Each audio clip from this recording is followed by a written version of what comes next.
What are emotions? Let's really think about that. Stick that in your head. What are emotions?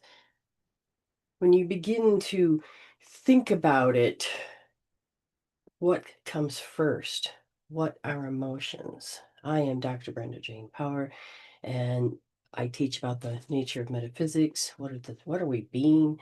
And this is the Medicine Woman Solution Show. What are we being? What are we doing?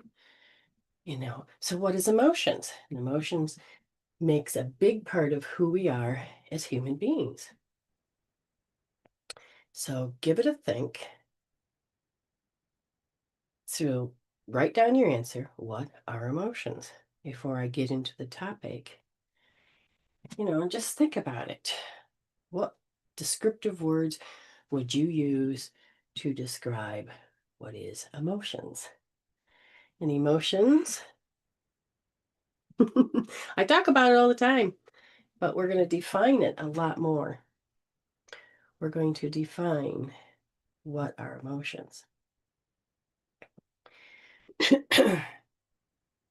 Emotions, emotion makes me want to think of singing. Emotions, what's that? Yeah, that might just jog your memory. What are emotions?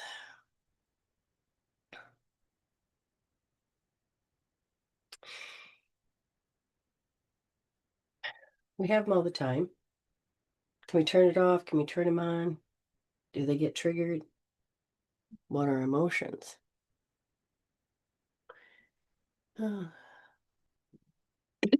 Emotions, my friends, as energy in motion. Emotions. So you may not have thought about it, but are motions electrical or are they magnetic?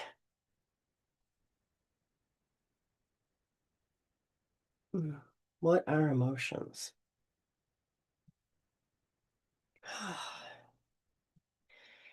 Emotions are not just energy. They are used for the human to express what? Life, emotions. I teach about the spiritual human body. Spiritual human is because you have to become more into what you really are, which is your soulful self. And emotions can actually stop you from moving forward. Which emotion is it? Do you know? Which emotion would stop you and make you feel insecure? That would make you feel scared. That would make you feel have low self-esteem. What emotions? What emotions? A lot of people only talk about emotions in the sense of, hey, I'm angry, I'm happy, I'm hurt, or I'm fearful. Well, we'd never admit that. Oh, I'm not afraid of that. But emotions are very important. And I talk about the emotional body. I talk about a whole range of emotions, but really we have only two motions that we operate through. Can you guess what those are? Can you guess what two emotions that help us express all the other emotions that we actually go through? Can you guess? They're fear and love. So anger can fall under love or fear. Which one? Love or fear? Now, I have watched people hide their love through fear and express it in a different way. I have seen love, which is really what we are, take the many forms of love, 500 hertz, Hertz, 500 and above, and really express it that positive, very wonderful, loving, the pill that gets you out of the matrix. But what gets you into the matrix is the below 500. You won't notice it at first, but you do. And when you need those emotions to experience this thing called life. And as you do experience these things called life,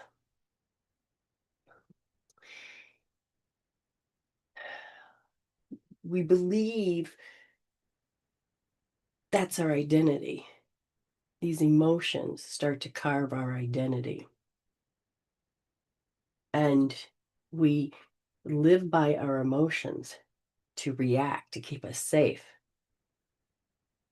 to give us false security. So love or fear.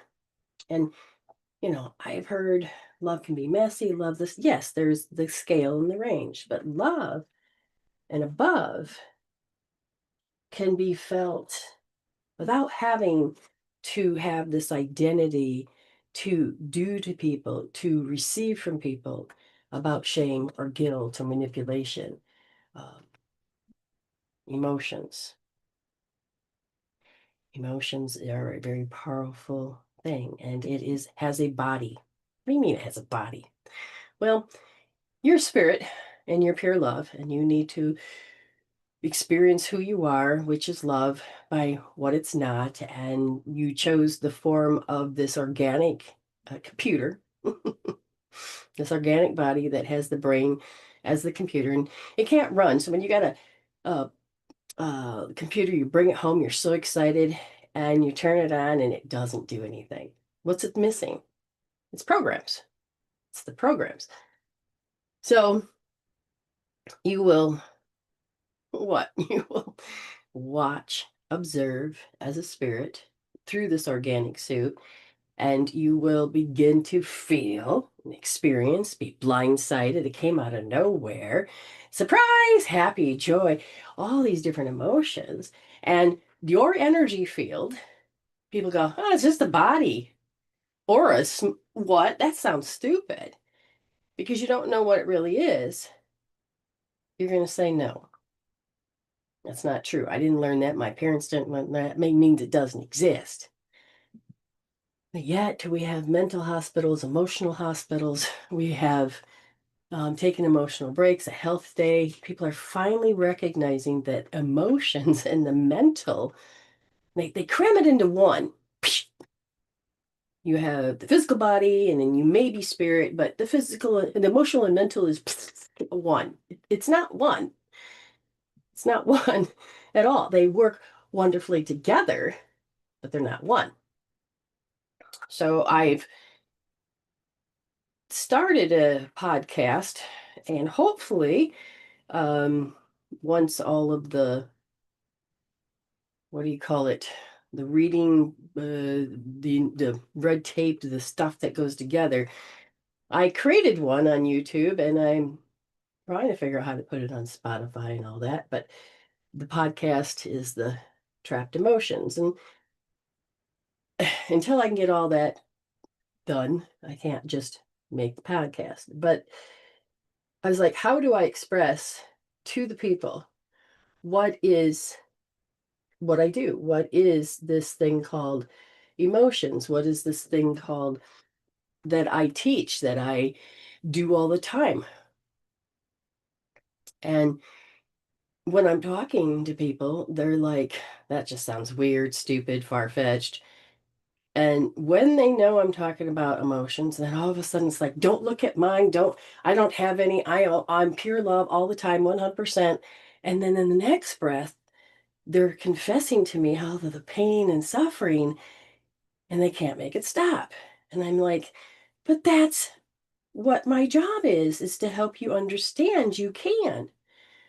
We've been brainwashed that you can't. And to me, that's not true anymore.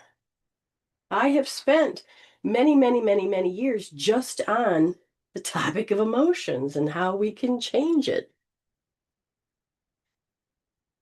So, emotions, it's energy in motion. It's this particular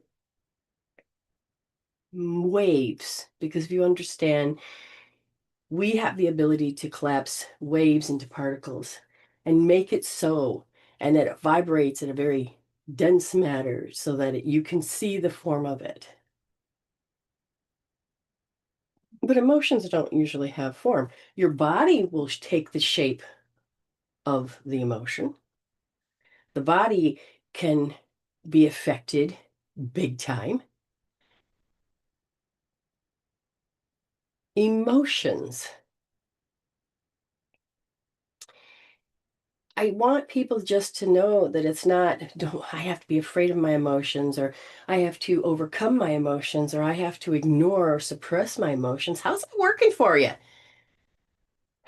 For years, I would go through such an extreme experiences and go, I can't do this. I literally can't do this anymore. And what was it I couldn't do? It wasn't just the thought. It was the feels.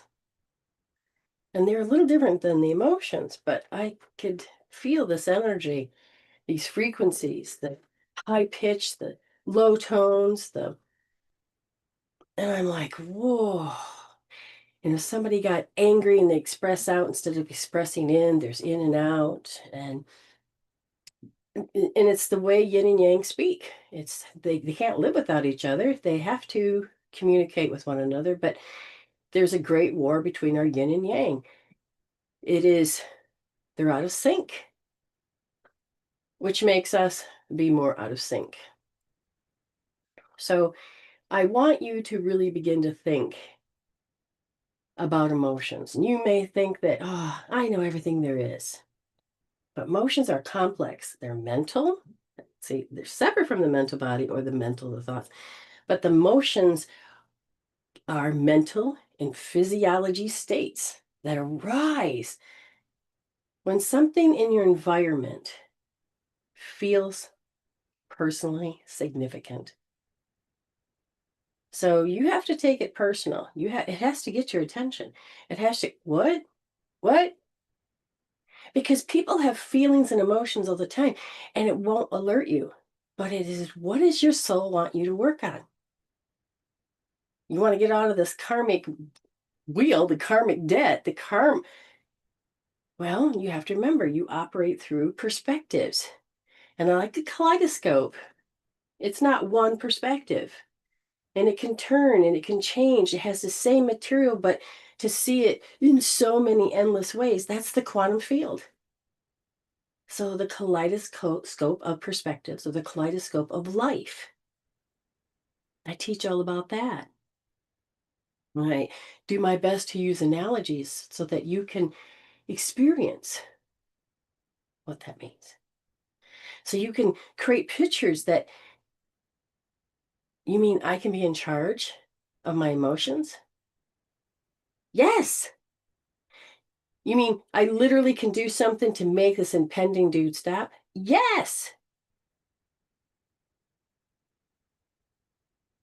So what emotions are? They are experiences of consciousness. Now, I didn't say you're conscious, meaning you're awake and you're sitting here, or that you are conscious and you're awake and, the woke. No, I'm talking about your spirit, your soul, that connection of love is learning to express itself through what it's not in a bodily form so they can really appreciate love, what it is, and that little pill to get out of the matrix.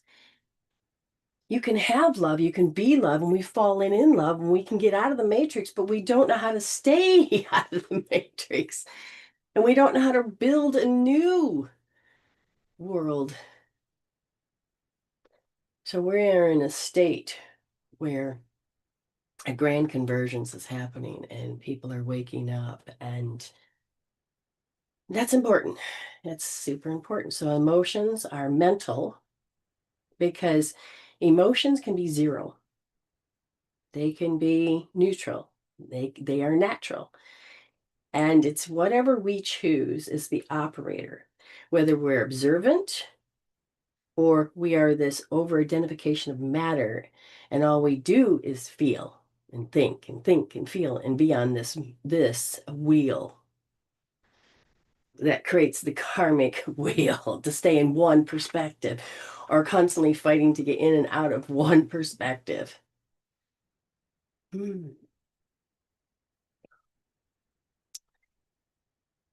And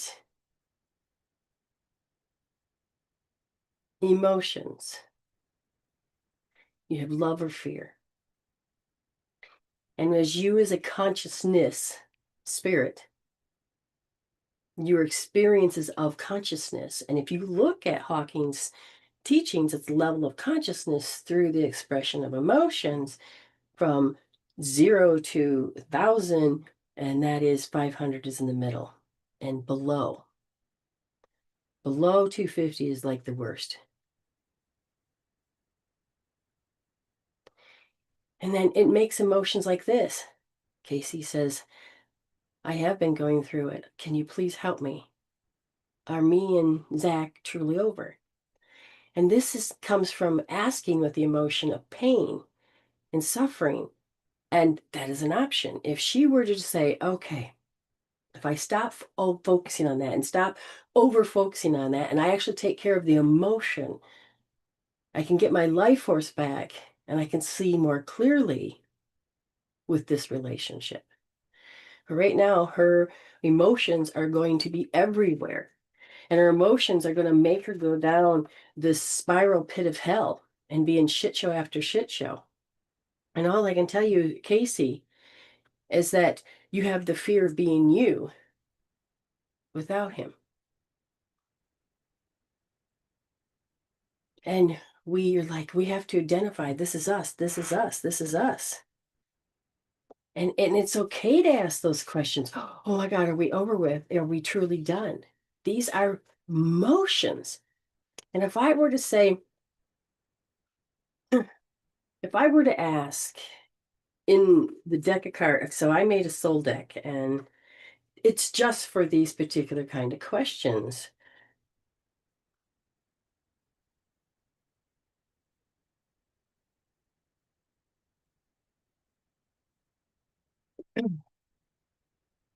I don't have them all made yet. I mean, I have them made. Let's put it this way. I have them made. I just don't have them all made the way I can see it. And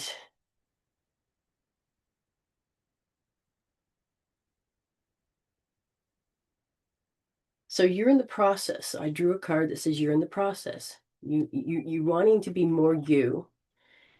You're not fitting in the old part of you. So you're right now having the experience about integration, balance, stabilizing, reconciliation. You're in the middle ground. You're in the healing extremes. And you're emotionally pacing. You're in the middle of change. Your soul is saying, are we really meant to be here? And your part of you that is not your soul is saying, yes, I can't live without, or they're my main focus, but I think your soul wants you to actually focus. Did you stay or are you still here? And emotions can drive you crazy. That if I told you that if you really wanted to heal your heart because of the pain and the stuff that's happening, you're going to have to heal the fact that you feel this type of fear. And you would then hold with the soul decodes, left wrist, third position, deep. And then you apply this, looks like this, and you hold it like this. And you measure the suffering that you're in right now. And you hold and you feel the emotion. You feel the emotion. I would ask this person to heal so that we can experience together, but they're gone. They didn't stick around. Hi, Davin. But what would you do if you had that emotion? Emotions like that drive you crazy, so you don't stick around to hear or to listen to, or to, because it's very fearful, it's very jumpy, it's very fast, it's very anxiety. Aw, thank you. It's just emotions. So you can do something about the emotions besides just ask a question yes or no.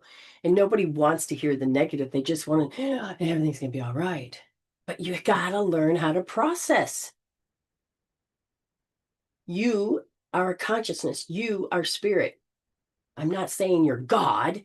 I'm not saying that I'm saying that you are made of that. You are spirit.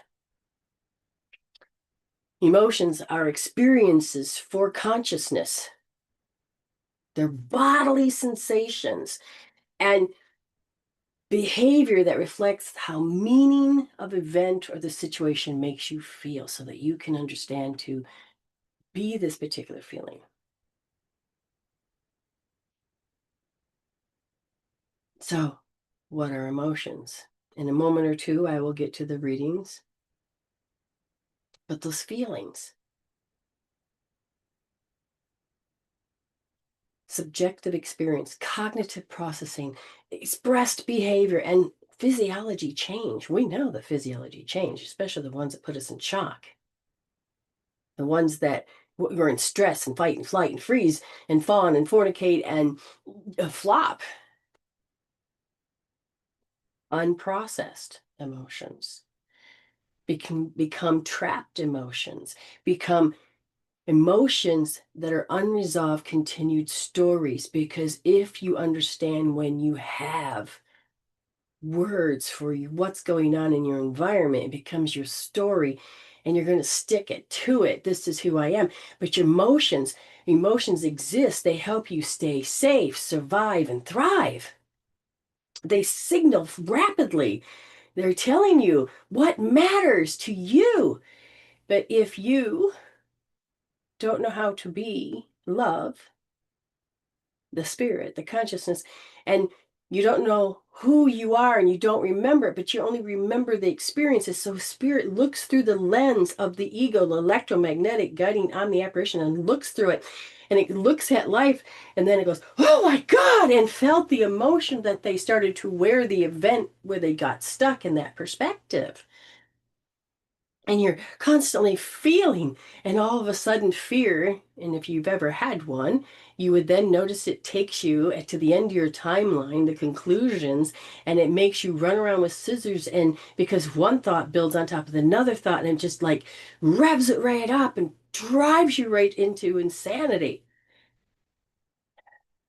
And that's, I couldn't handle my mother's death. I couldn't handle my boyfriend's death. I couldn't, I did my best. I processed. I was numb. I've had so many people die. My brother died and, got in a car accident on my birthday and died the next day. And he was going out and to get my present. That's all I remember. And I find out later he was going back to the army base and to get his stuff and then to come back. But he had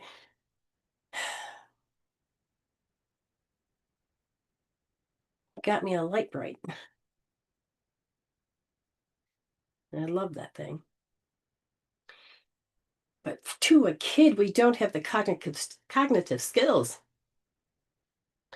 So emotions can drive you insane and you feel like, you have to run for the hills and you got to feel safe. But emotions are telling you that you're unsafe. You may say, I want this and I want that. But the fear in you says, I can't. Oh, I can only pine for it. You're always over here in the lack position, abundance of a lack position. But what does that get you? What does that honestly get you? Emotions. Now, Gina has paid, and I'm going to ask, do you know what question you want? Because emotions, what do you want? Because your soul is going to tell you what it is that you want and that you can work through. I'm going to, that just doesn't work. Emotions. So, Gina, if it's an emotional question or you want me to do a read, I will read it and I will help you address certain emotions that make you think a certain way. Where do emotions come from? Well, we have this wonderful thing in our brain called the amygdala, and it evaluates incoming stimulus, these forward bits of information, and then it generates emotional signals that you watched your environment inside the womb after you're born, and all the people monkey see, monkey do. And you generate and you feel and you follow emotions before you really understand. So you're always constantly looking at gestures and tones versus words because you didn't know what those words. But if you were to feel the emotions through the tones, through the gestures, you would come up with definitions of your words that may be different than what's found in the dictionary. And yes, you can heal these. Now, your prefrontal lobe. Once your amygdala goes, oh, look at this, here's this there, there's this here, this is from the environment, this is what's going on, blah, blah, blah, that makes up me, blah, blah, blah. Your environment starts to shape you. Your frontal lobe that creates reality, your frontal lobe interprets those signals going, oh, hold on, data, signals, and then shapes your response. It goes so quick. Do people say cutting words? That hurt. Do people sit there like competition? Egg you on, get you going to make you screw up. Competition can be done in a different way.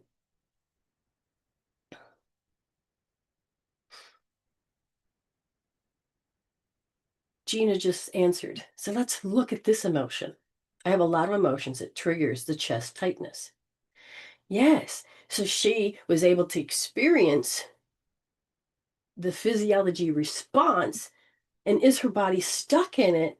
And what's going on? And if I said, Spirit, help her so that her body doesn't have to take that shape of those emotions so that she can start to resolve, to evolve, the first thing that comes up, the first word that comes up is temptation. Now feel that emotion of temptation. Define it just for a moment. Temptation.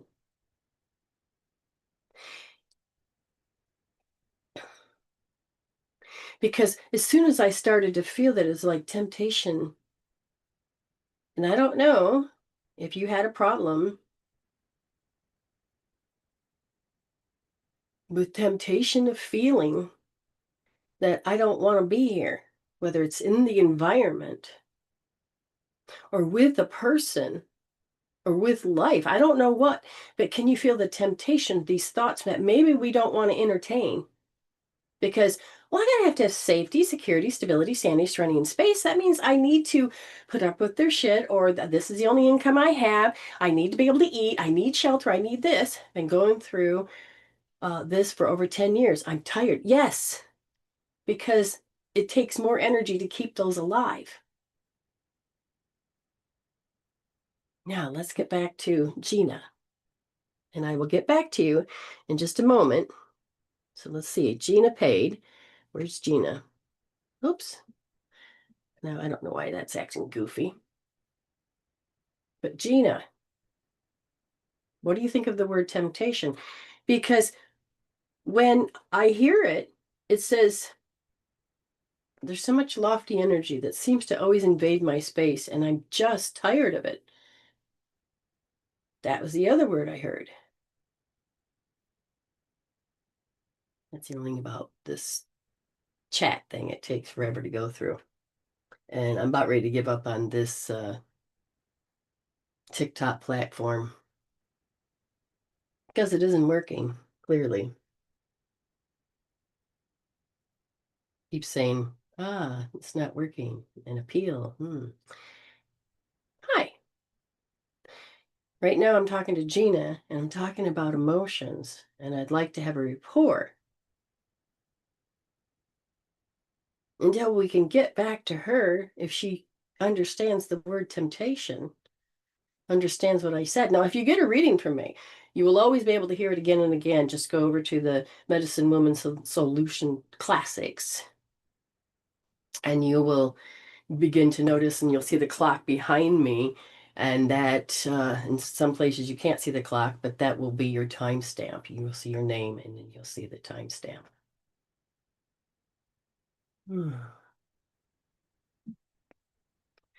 Yeah, I'm just going to close this out and start again. Temptations, right? That's what she was feeling. That's an emotion. You're tempted. But it doesn't make you, it's like the word try. Her environment signaled her to her amygdala, then went to the frontal lobe, and the frontal lobe is what creates reality. And it says, I believe my feelings. But I got to think about those feelings, so it makes words. And those words then are electrical, and the emotions are magnetic, and your frontal lobe starts to create that reality, and your inner world, you start to shape it by what you believe, and then the values, and then you keep going, and you keep going. The program is running you.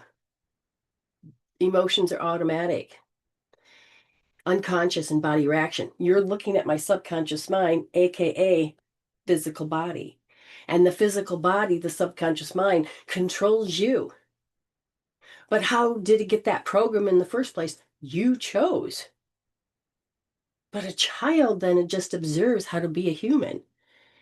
As you get older, you're meant to resolve to evolve, because emotions help you consciousness to feel, so you can consciously interpret the reactions. But if nobody's home and it's running itself, then we're going to get stuck with the emotions that we are abundantly notice, and we forget about all of those other emotions. I seen a jar full of kindness, of kind words, and just full to the brim of love, joy, peace, and harmony. And over here, this jar was empty. It was all about negativity. And then somebody dropped in a negative statement, a negative emotion, a negative phrase about you. And all of a sudden, it came alive. And this jar that had all this love was just gone. And this jar was a super focus. It must be true because it hurts. You need to become in charge. Take care of those emotions, and take care of those mental thoughts. Emotions control your thought. So Gina says, I have a lot of emotions as triggered in the chest tightness. Then she said, after I spoke to her, oh, well, what the heck? This thing's jumping all over. And then she said, why does it keep repeating? It keeps repeating. I know I just saw that she answered. Only shuns. I try to cover it up by eating. Good on you. You understand. And see the body, the cell. The cell is like, if I'm closed, I'm going to starve. But when I'm happy and I'm open, I can go ahead and start to feel better and to repair. The cell is alive. It's living and breathing. It's alive. And so you can't run around in stress mode 24/7 because the body starts to fade. So then the body overrides you and says, go do this. When my boyfriend died, I could not process, and I was 2 weeks worth of not remembering anything. And then it's like my body, and I did something I swore I would never do. So at 16, I grabbed a cigarette and that was it. And as soon as I did, it took care of that emotion that I couldn't process. It just like, it was like, hey, a hug, a love, everything's peace. And my cell goes, oh, got a break for that. Okay. And then as soon as it wore off, it was like, oh my God, hell again. And I got to move away and I got to close. And it was the thoughts, it was the emotions, it was the shock, it was the emotions, energy and motion. It was these emotions. And I had to learn. I didn't have these tools that I have now. I had to learn. And for 2 years, I was asleep. So, Gina, I'm going to tell you, if you can learn to do left wrist, 1, 2, 3, line up with your fingernails, the crick of the wrist, down by the third, push in, deep, yeah, push in nice and deep, finger and palm, make the letter C, safety, security, stability. This here goes at the bottom, and then you touch the top. So you're touching this this, and these. And you stay there. But first you got to remember to measure. That's bad. That's heavy. That's oh God. And you can even focus how the body's saying, "Hey, you're happy here," but the body goes, okay, I can measure that too. And then you hold and you sit there and you breathe. Just feel. Focus on the feel. Don't come up with conclusions 1,000 times. Just if you're going to be fresh and new at this, just stare at it. Don't even have a conversation with it. Just stare at this. For beginners, that's what I'd say. Hold about 15 minutes. Come back, measure again. And if it's come down even 1 from a 10, let's say it was 10 plus and it came down to a 9. Good job, you're healing. Get back in there. You're teaching the body, you're teaching the cells that it's safe. And your body, in your hands and your blood are all electromagnetic. And so the 80% of the blood that's in the forebrain that creates your reality is in your limbs and fighting. And your gut, the blood that's supposed to go in and feed your organs is now out, the visceral nerve, all those things. And all of a sudden you're lit. You need the body to feel like it's safe and repair. So when you're doing this, whatever side I tell you, and any little bit of movement helps the cell go, okay, I feel safe again. I'll open up and I feel that I can, take in love and I can have nourishment and I can feel calm. Okay. But the body says, this is in my environment. My body says, this is the program. These are the things I've remembered. This is what I'm going through. So why should I have to stand here and go, well, I've already done it. So life can't be any different, right? I'm always got to see the same because it's always, no, you are in charge. You are in charge. You literally are in charge, but you got to know who's in charge. And if you understand who and what's in charge, and it's your spirit, your heart's going, oh my God, I don't know if it's safe to bring in. But if you learn to help the body to calm down, then you can stay more present in your body. Now, Gina, if you just hold that, I will walk you through this. Just sit there. Don't take your hand off your head. Just feel as I talk. So we already know what emotions are, right? They're more of a physiology state, but it uses the mental, which are thoughts that are electrical. And what it helps you do is arise when something in your environment, because this physical body here needs you. And if you don't have a good emotion quotient or a mental quotient, and they're not healthy and they haven't evolved, then you are going to have a very low emotional quotient. And so that means the emotions are going to control you. You are a soul. You need to pay attention that you can use this body, help this body, so that you can start creating your world and decide what emotions need to be processed out. Okay.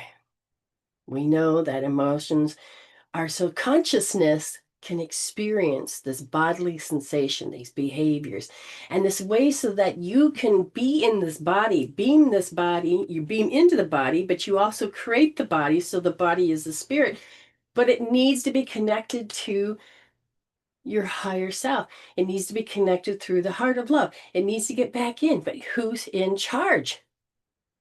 Good. I'm glad you love this message. Now let's go a little bit further. You can hear this again and again by going over to Medicine Woman Solutions Classics and subscribe. You can hear it again. I'm going to be starting a podcast called The Trapped Emotions. Okay, so now we know they can be brief, like that. You get to feel your thinking. You get to feel what you think the environment is, because it can only go through what you already learned. You have to learn how to be in charge of that. The emotions are supposed to help you stay safe. To exist, to safe and survival and thrive. We know that the amygdala picks up the signal and the frontal lobe goes, this is what it is. But again, if you are in your higher self, you can dictate what that means because you get to learn how to use the body to decide how to process out those emotional chemical peptides, because emotions have emotional chemical peptides. What do you mean?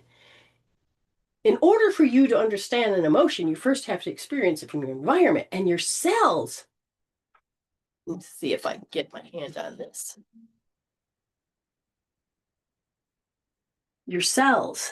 Imagine this is your cell. You got 50 trillion cells that make a community of you, and they all work in sync.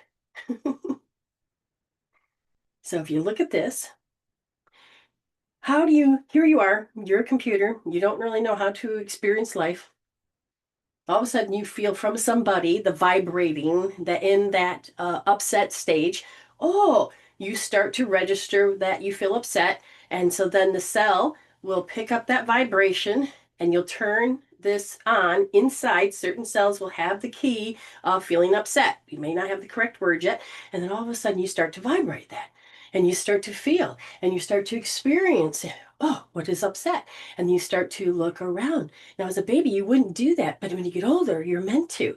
And so when you're healing this motion, all of a sudden it turns off and comes out. And this is an emotional chemical peptide so that these cells can feel what you think, experience, what you're observing, and what is the vibration, what is all of that all the time. We do not have to be a victim to how our cells are vibrating. You, as a spirit, get to help your body to thrive, not just exist. So feelings are your consciousness interpretations of those reactions, and emotions are this automatic, unconditional, oops, unconditional body reactions. But your cells need to know how to use the emotions, so the emotional chemical peptide gets locked in your cells. And becomes our identity until you become in charge. And when you start to tell these emotions and you're starting to feel, and you bring the blood back up, so that you're no longer just 20% of blood and the blood gets to go back in the body, all of a sudden you're not zeroed with your left brain on, oh, this is the meaning, because your left brain freaking lies to you all the damn time. We'll talk about that at some other point. But you need to be in charge of the thoughts. And in order to be in charge of the way the thoughts are going to be positive or negative, you need to be in charge of the emotional charge that tells your thoughts to be positive or negative. So, if you're going, well, I wish I could, then you have, feels like a positive thought, right? But your roots are negative and in fear. Oh, I really wish I could, but they're always in lack. They're always wanting. It's a towards and away from. I really want, and I can sit there and pray, but I don't believe it because my cells say I feel.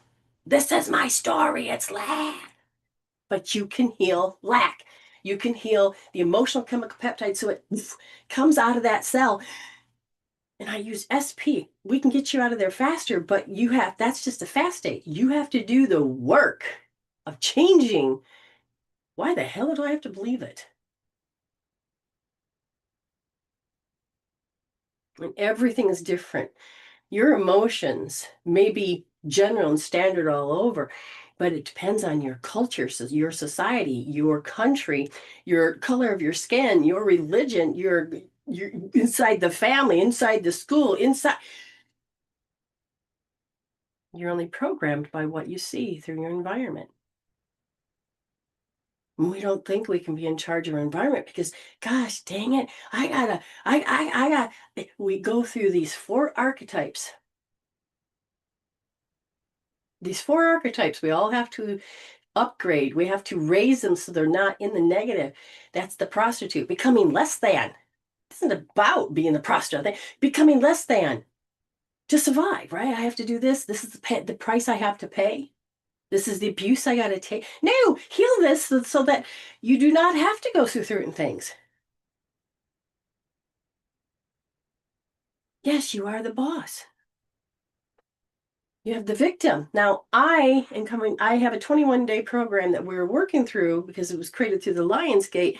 And it is, we are so done in the world collective of victimization. And so the people that are choosing to do this, and hopefully they do it and they can show up for themselves, to look at these questions and notice that our life always answers them. And so they're healing out. They have different codes. Yay, reshape the world. Yeah, and you shape so heal yourself, keep working. We have the saboteur. Oh, good Lord. And the child that has many faces. You need an upgrade. We are so outdated. Our phone gets upgraded every day, one way or the other. Facebook gets upgraded every day, somewhere. Why do we have to not be upgraded? Thank you. Oh, reshare work. Gotcha. And I gotta see what you're saying. And emotions, again, are in charge of those thoughts, whether they're going to be positive or negative. And if you're hurting, they are not going to be positive. They are going to go through the hero's journey that makes you the victim. And how do you become the hero? You can probably only do it in your head because you may not be an outward expressing person to actually do it. And then there are people that actually do it on the outside, but don't understand how to take care of the inside. But this is not about the hero's journey anymore. This is about the healer's journey. This is where we're at. And we have to talk about this more. We have the ability to process now. We have it. So let's start telling people, showing people, and demonstrating and walk our talk. Emotions impair us. They take our cognitive skills and just kind of, and it depends on the shock. It comes out of nowhere. The things you believed that everything was great, and all of a sudden it was like, no, it's not. Emotions, they increase the attention and the memory and get you stuck. Now, if I go to Gina and I say, Gina, tell me what number you are, and I can say this particular thing that you're working on, and we're just using the word temptation. It happened when she was 2 years old, and that she experienced something, and she's built a life around this. Is that her body has shaped itself into this particular moment. She can feel it. She knows it. And she's like, what's wrong with my health? What's wrong with my life? And then she'll tell herself everything's fine. In the meantime, the body's going, trying to get your attention because it's a language we don't know. And I'm here to give you that language, that bridge. I want you to become a spiritual human. I want you to be able to know that we can help this biochemical suit. Yes, let's clean up the environment inside our bodies. We don't need to keep memorizing stress, fear patterns and so focused that we forget the rest of the space. Love is the answer, but we can't just have it be fleeting. We need to take care of where our life force is all. We only get 100% people. And if you're taking that 100% and you're putting it into fear, you're not living. Then you're going to go into spiritual debt, and then you're going to create karmic debt because you're stuck in this perspective.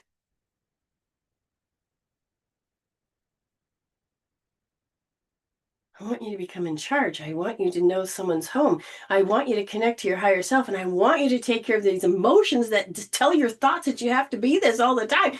No, I want your left brain and your right brain to communicate. I want your heart and your brain to communicate. I want you to bring in love and start to live a breathe a walk a talk a dream it and imagine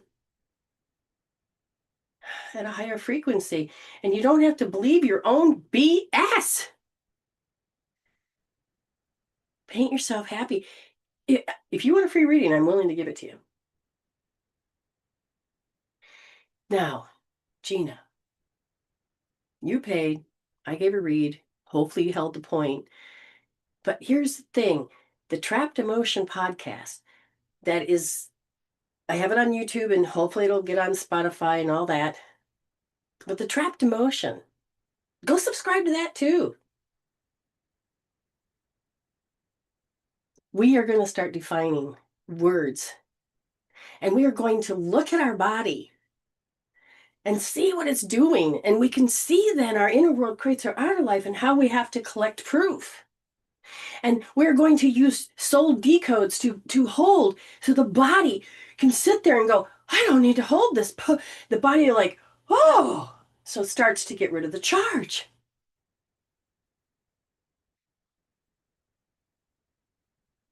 You, I'm going to help you build your intuition so you can connect with your heart. On Facebook, I'm putting up these musical or characters, but they're memes. Build your intuition. I want you to start building this language. I want you to reshape your definitions. I want you to become in charge. I want you to be able to operate through your heart and soul.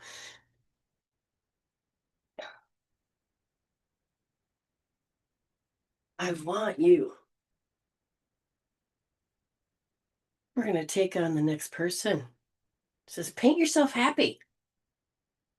That's the name. So when you go to re-listen to your, oh, why that? See, now my thing's telling me I got to sign in differently. Well, guess I can't use that. Give you a reading. There's a clock behind me that you may or may not see, but if you go to YouTube, Medicine Wind Solutions Classics, and you'll be able to see your name and after the show's over, of course, and the time, and then you just kind of go, her clock, oh, there it is, and listen to it. Heal. You can heal that. I can heal that. We can change the epigenetics. You need to become this controller. You need to not control your emotions like ego does, but to be able to say, do I need to hold that same charge or keep saying that that's my story, which is how you had joy interrupt and that becomes your identity. And so Gina at 2 years old was constantly living a life around that. Now she can start to release it. The question is, who would you be without it? And when you get your life force back, it starts to show you what love is. Paint yourself happy. Do you have anything particular you want? Because we can aim it, we can just say, what does soul want you to work on? We have so much more we want to talk about emotions. And we were going to continue talking about emotions and giving you soul decodes so that you can decode what's going on in your soul and help you to change your emotions so that you can be in charge. Depending on what platform, like, subscribe, share, that helps. I would like to know about, oh, she's in the middle of the sentence.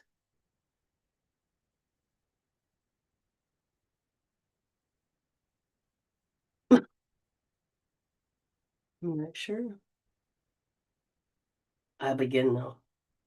Well, I'll give it another second or two, but emotions can help you or hurt you. But you, as consciousness, gets to decide where you can aim. And you can learn how to use the body now to help you dismantle, dissolve, and change that emotional chemical peptide that is in your cells so you can be more in charge.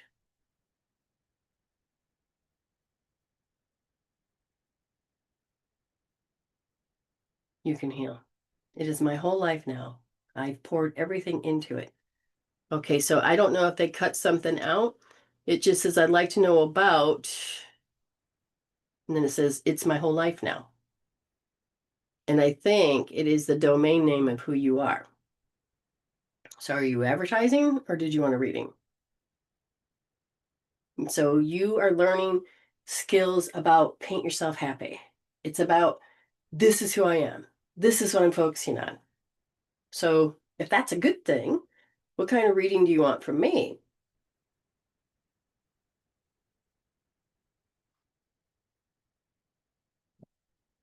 Okay, but just had a, you did? Hold on. I want to talk to you. Paint yourself happy. Just had a magazine interview yesterday. Well, I am, okay, so maybe we should talk. Come on over to the messenger, the Facebook thing, through my business, because I'm looking for somebody to, I just did, or I'm doing in the middle of the process of an online magazine. And they're looking for more people to interview. So If you want me to put your name down, connect with me so that I can give them their details, or yeah, your details, so they can get a hold of you. And it is, oh, Campus Rebel. So,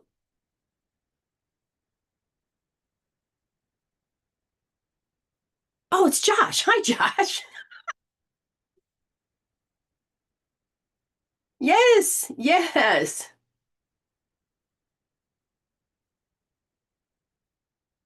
No, no, and we lack the certain words and emotions that can be expressed. So, what would you like me to help you with? And I love the fact that you are expressing yourself in the way that you're doing it. But yeah, contact me, Josh, because I like to put your name down. Because I asked Spirit, find me some people, and you just come out of the woodwork. So awesome. So if you want me to give you a read, I'll still give you a read. You just have to tell me what you would like me to focus, or just say Spirit choose. Gina says, yes, I do know. Yes, I do need to know who I really am. I'm still working on that. Thank you a lot. That makes sense. So again, Gina, did you use the tool at all? Even if you get the number to come down just a little, our brain will reject and says, no, I'm supposed to be this particular hell. And it's like, no, you don't. Keep holding until you help dissolve the chemical peptide out of your cell. You can do it many times. Take your time. You're worth it. That's the thing you have to pay attention to. So you want to know about your journey in spirituality. Gotcha. Now we're communicating. We have enough information that I will just ask Spirit about that particular journey. I just have to wait for the puzzle to come across so that I can go on from there. So again, keep following me. I got, like I said, a new podcast. Go over to YouTube, The Trapped Emotions, and I'm going to be building on it. I just have to get all the other stuff in a row before I can actually put up more stuff. And I got a lot of content, but it's going to take time. So he's asking if what he's doing is in the right direction. Correct me if I'm wrong. Okay, so there's two ways we can do this. One is through my soul cards. It's like, am I going in the right spiritual direction? And now that I know it's Josh, I can even zero even further on the name that has its own frequency. And it looks like we have a two-parter. Now, I don't have my deck made, but um, I do have it recorded. I just don't have it printed out yet. Hmm.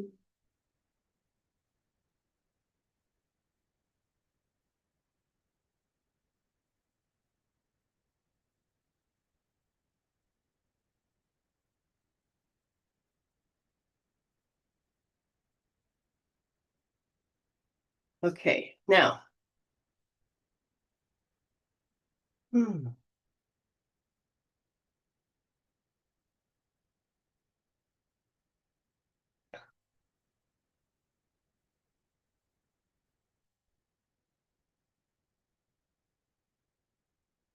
interesting. So I'm looking at it from a reading perspective. This is not a yes and no. You're in gathering still information. So you're living by the feels.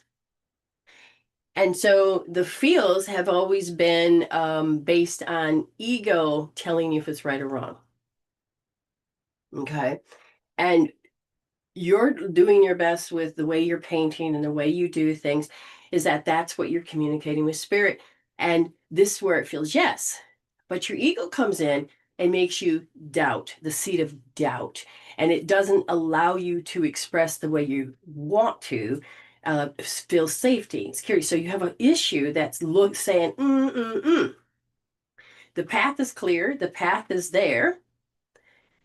You just can't see it from your emotional body. So there's an emotion that blocks you from seeing and being. And what that does then, fear comes in and then says, I plant the seed of doubt and you're on the wrong path. And then you have these thoughts. And the emotional body then collapses. And then you will then follow it through your ego's intuition, and then it throws you off your path. clearly your soul says, yes, you're on the right path, but you can't stop fear from coming in and telling you lies.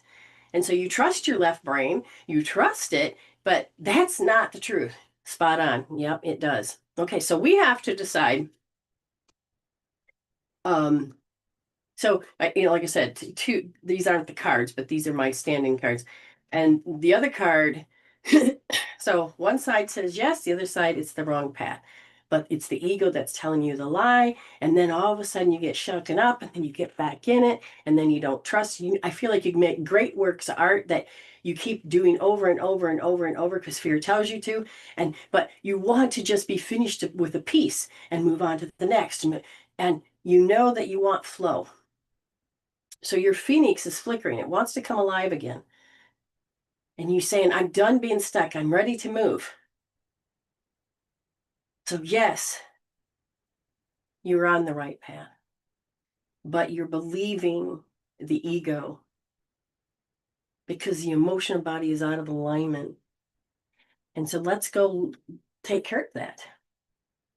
So what is the first thing? Again, this may be more than one. Yeah, there are over 50 unfinished paintings beside me. Yes. Okay, so let's look at this particular thing. For you to be able to get over this hump is you got to stop shutting down emotions. Now you will start to express and it's like whatever happened in your life, you can only express so far because nothing got processed. So now you're using painting and you get to express so far. And then as soon as you get to the part that you're meant to finish processing the emotion of that experience, it shows up in your work. And the next thing you know, your work's over there. And then you start another.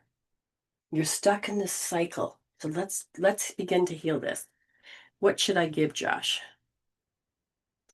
Okay, my body's going, oh my God, oh my God. And what I'm feeling, and we're going to have you start, keep coming back, pay $5 here and there. You don't, you can pay 15, 25 to get more, whatever. Ready? You're going to take your left hand. Left hand. I need new gloves. I need to go to the store and just start making me some new ones. Oh, but I did find the left hand. Not sure where the right one went. Left hand. Third position, measuring by your nails. 1, 2, 3. Right at the crick, not on the side, but right there. You're going to push in, put your finger in the palm, make the letter C. Safety, security, stability. Take the heel of the palm, forehead, let your fingers drop on governing 20. Now I want you to, because this is, hey, I get, it's right there. I want you to just breathe. And how do you know that seed of doubt? How do you know? It's like, I'm not supposed to have empathy. It's like somebody told you, and I'm looking around 4 months old, you were a baby, you experienced something. I feel like you were in the arms of somebody, you were in the middle of something, but you're not supposed to have empathy. The person that's around you is like, I have no empathy for you. And you interpreted that there's no one, the person that loves you has no empathy to you, but it was not to you. It was through you that went.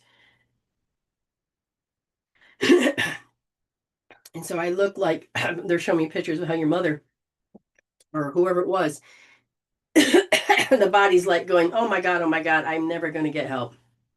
Nobody seems to have any empathy for me. I mean, it's literally choking the life out of her.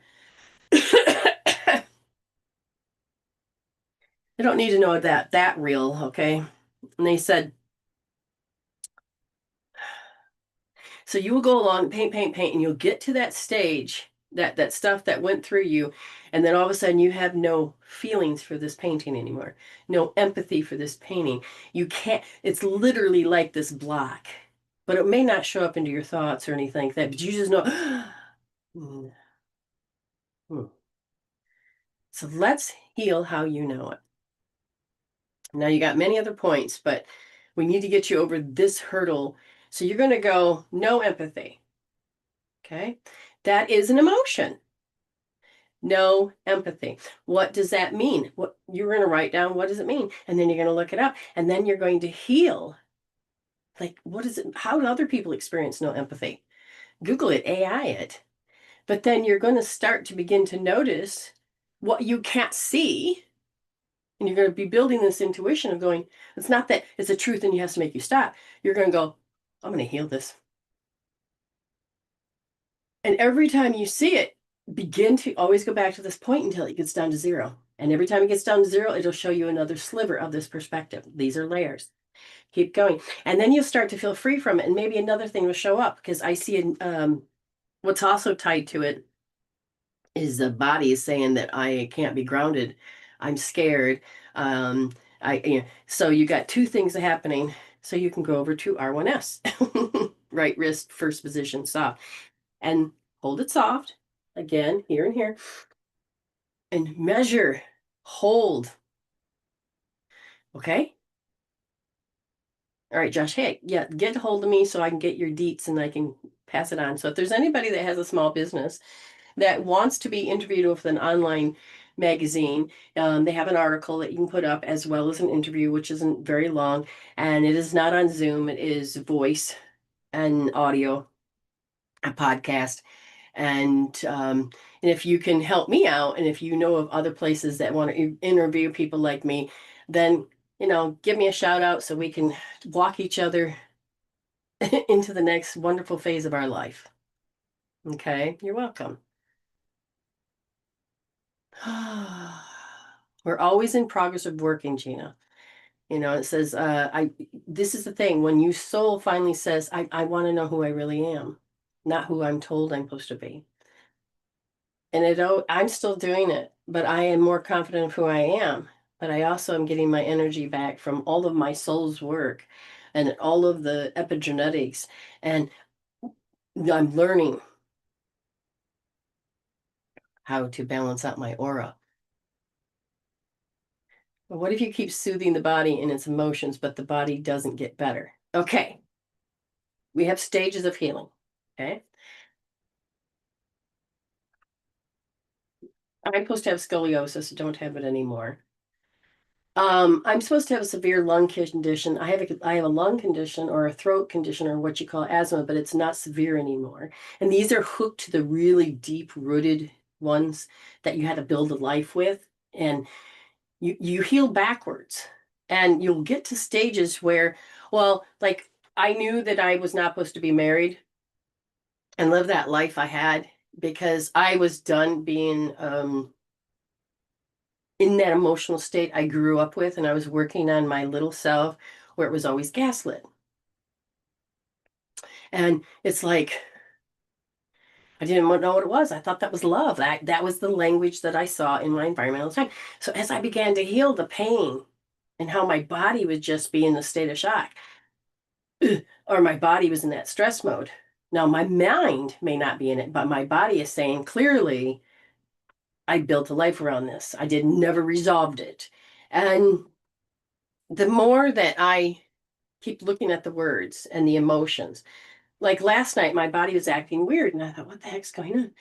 And so I was paying attention to it. And it was having a problem going to sleep. And I had a lot of bad things happen in my life. And in what happens is there's a first, and then you'll have particular experiences that will repeat around that incident. And so you start to have this layer.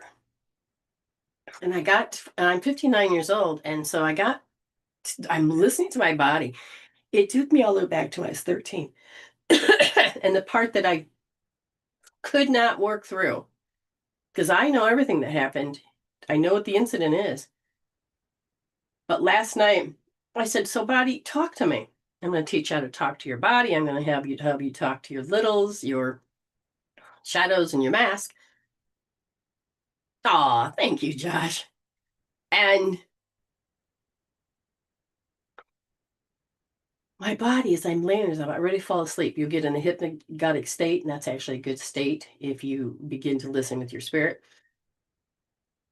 And I heard myself say, this is the level of impending doom that I never felt before, but I know it. And so I have felt it, but I forgot it. I chose to forget it. So my body has always been in this particular stress state. And as I'm looking at it and I'm holding point, I was raped at 13. Okay. And the way that I had to survive, I played it off as no big deal. But it was I had healed all that, but I forgot that somebody was pounding on my door in the middle of the night. And it was because I lived in an apartment. So I had to answer the door. And I was the only grown up there. And there are people that you can say, F you, get away from me. And then there's some people that you can't say no to and you can't scream at. Well, this person I was able to scream at, whereas the person before I couldn't. And they were like, well, I know that so and so was just here and it's my turn. I'm like, what? And I said, fuck. Yeah, I don't think I swore, but I know the expression of very extreme anger. And I slammed the door and locked it and lived in fear. And that my body's been stuck and living in that fear that somebody's going to come knock at my door and I'm not going to be able to handle it. But it wasn't just that. And I built a life around this. And so last night it was just the state of impending doom. It was never a follow through. What? And my body was like, can you see where you went? Oh my God, I understand you more. And my body goes, oh, good, we're talking. Okay, let's heal this. And your soul's going, all right. Now, can you heal this now? I'm like, yes. And I was healing in the middle of it, and I kept falling asleep, but my body kept waking me up. So I had to do a few rounds of EFT, the long route, not the short route. And there's free healing tools on my website for you guys, several of them, not just one. And all of a sudden there was this, and I felt like my shoulders went down and my hip because I was in run mode. And I realized I wasn't in freeze mode and I wasn't in run mode. And then all of a sudden I just went, and I fell right to sleep. And then I woke up this morning and even though I didn't get much sleep, I feel so much better. So anyway, that's enough about me. All right, we'll see you later. Yeah. Okay. So yeah, Amy, I think she can do that. But thank you, Josh, for dropping in. And these are good questions. Joanna, these are good questions. And Gina, thank you so much. We're going to see if anybody else has paid for a reading or where is my, oh, here it is. Okay, so doesn't look like anybody else has paid. Anybody else that's new here, let me know. Because emotions are important. We cannot sit there. You can ask a question, Devin. Yes. I hope you're doing the PDF from it, because I'd love to hear your point of view, because everybody's point of view that took the Lion's Gate is very important. Even if you feel like you can't connect with it, we'll talk more about that in Tribal. So let me get back to emotions. And I'm not sure who's all here. I can't even get to the right page. I should try to get to that.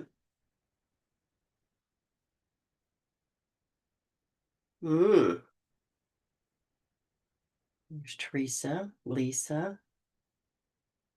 Lisa, do you still have your business? I can't remember. Oh, hi, Nikki. See, Denny just got the darn thing up. Oh, that took forever to get up. That pad needs me to sign in. Oh my God, it's too late. You're probably all gone now. But anyways, hit the thumbs up. Give me a lot, I'll get myself a thumbs up. Let me get a drink here. Have some coffee, or whether it's in the morning or evening.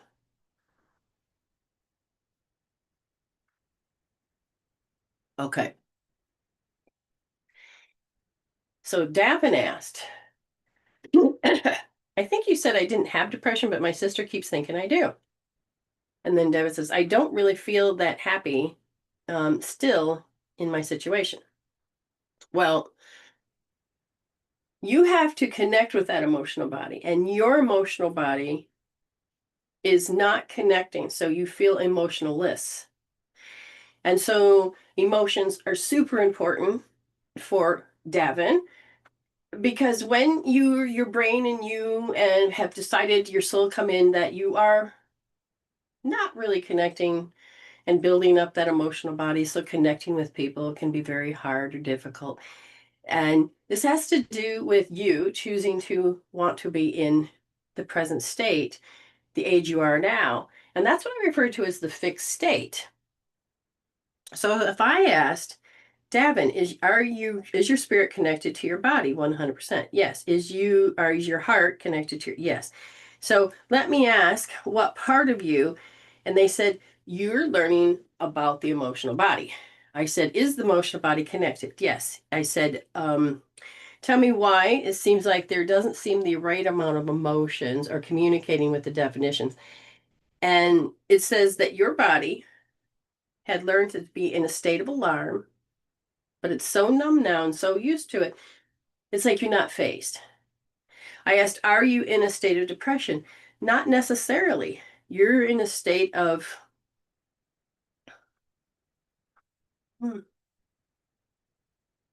not sure about the word because it's just, I'm here. I don't know how to connect with that. So I'm here. And I said, so in the emotional body, there needs to be some growth. Yes. And what's going on? Well, the habit, I don't want to feel awkward, so I won't feel. It's like, I don't want to feel certain words or certain emotions, so I will just feel this. It's not, is it because I don't do much or go out and do anything? No, emotions, a person that can be wheelchair bound or iron lung, no matter where you are, you will have a state of emotions. Now, to expand your experiences so you can have more emotions, that's important. But at the same time, you use this emotion of non-feeling as the way you coped with whatever happened at 4 months old. Can you relate to this non-feeling? When I say good, bad, or indifference, this is more of an indifference feeling, but it's a coping tool. It literally, so you can't like, it's like, let's say you have a bunch of food in front of you, and if you know how taste buds work, you can smell it, you can taste it. Well, I have a trouble smelling, but I have an idea what it tastes like. And so, my taste buds can smell for me. And so my body will also tell me without me even having to ask about what it tastes like. I need some sugar. We need some starch. We need some energy. Okay, so it will do that, right? And what if your taste buds? I went like 2 days without having any taste buds or being able to smell. So everything tasted bland, indifferent. There was no connection. I didn't want to eat for those 2 days. It was like, what's the point of eating? And the body goes, well, I kind of need food. And I'm like, but I can't taste it. Sensory systems help you connect. So do you understand that the energy may be just indifference, but this is the tool so you didn't have to feel awkward. And at 4 months old, you would have been, who does this? Somebody in your family. Somebody in your family doesn't want to connect to their emotions. Somebody, or you saw, and here's even the weird part. You could be picking it up from some stranger that you only met for a split second in your consciousness, and you're like, that's how I'm going to do it. That's the weird part. But can you relate and resonate with this? It's because indifference is different than depression. Depression will want you to lead yourself to an abyss of, I don't want to be here anymore. This camera is doing slow motion and gives me the biggest eyes, and I got no filter on it that I'm aware of.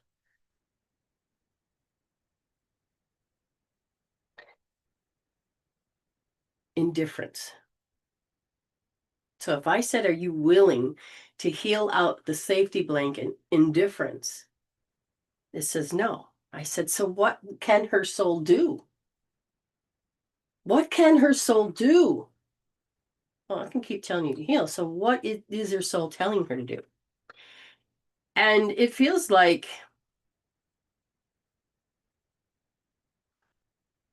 I just keep hearing I don't want to feel. She says, I think so. And I'm seeing the stream lag too. Yeah. So this is meant to be how you and your life, you and the emotional body and the energy field of other people is always in lag. So they can have all emotions. It'll come to you very laggish. Your response can be very laggish. Not quite out of sync and not quite in sync. So it feels like slow motion. And this is going to be something that I'm just going to say your healing tool to help you. Your soul decodes is left wrist, second position, and push in deep. So that you can start to heal the lag, to heal the not being able to be connected, that indifference feeling. And let me just help you understand this lag. And I think maybe it's maybe for you, but there's somebody that's listening. You can have this indifference, and this is a way that you know how to cope, handle, and deal. You can create a disassociation, and or you can create this. But this is one of my things that happened in my life. So life is happening. My mom's gone to work. My boyfriend and I just got back together. And during the time of the breakup, I had a friend that was a guy that I got to talk to. Well, he liked me. And anyways, he happened to drop by my house with somebody that was in high school with us. And he says, do you remember Joe? And I said, oh gosh, yeah. And I says, well, you can't be here because my mother says no after 9 o'clock. And but anyways, he's in his truck and I live in the apartments and it's like you need to not be sitting in front of my house, right? So that's what I wanted to go out and tell him. Well, in the meantime, as life is happening, I look down and right down kitty corner is a car wash that has open ended so you can see the cars drive through. And in that instant, I had a flash before I noticed anything else. I remember in the middle of a conversation with him say, hey Joe, how are you? And then I went into a spiritual thing and I saw everything that was going to happen for at least 4 hours. Or was it night? 9, 10, 11, 12, 1, 2. Yeah, 5 hours. And it was so real. Every sensory system had kicked off. I heard everything. I saw every gesture. I felt everything. And it was a split of a second. And then the next breath, and that can be why my body goes, because it was late. Okay. And lo and behold, oops, lo and behold, I watched it play out. So I'm in a lag. I've already seen it, but now I'm playing it out and it's slow motion. And I'm aware that I just saw it and lived it and felt it. But now I'm living it, feeling it. What? I knew what I was going to say before I said it. I knew how they were going to look and respond before they did it. I knew that my boyfriend was going to be at the car wash before I saw it. I knew everything seconds, play by play for 5 hours. He asked me when he noticed, the guy asked me, oh God, that's your boyfriend. Should I stay or go? And I heard myself, you should go. And then it was, no, wait, don't go. But it was already too late. And I already knew that he had already gotten a car accident, but oh, but the leg was intense. That's what I need you to know is that sometimes you can feel their energies and you don't want to feel them. For 2 years, I shut down and I didn't want to feel anybody or do anything. And I was in the state of, I graduated from high school. So I gone to school every day and I did not remember any of it until like, so if you think about me in 16 and 17, because I graduated when I was 17, and then imagine me about 40 some years old, almost, so it was like 45, I think it was. I remember waking up and I was drenched in sweat. And I just woke up from a dream that had me go through a particular emotion. Now, these are when I already started having my healing tools. So this was a really great to have this emotion and not dwell on it afterwards. I already knew what dreams were meant. I already knew to do the soul work. So here I am, the deep, deep, deep, deep dread. And it's like, oh my God, this is, I hated getting up to go to school. I did not want to get up to go to school. I did not want it to be, it woke up in that early. I didn't want to, but I had to. I cannot tell you how I even got to school, what I did in school. I don't remember those 2 years. I woke up and I had already graduated and I'm in college for accounting, which I don't mind numbers, but that's not where my brain goes. And I'm like, what am I doing here? I don't like this. It hurts my brain. And I'm like, what? And I had to reevaluate for 2 years and my life was gone. It it was an emotional numbness. It was,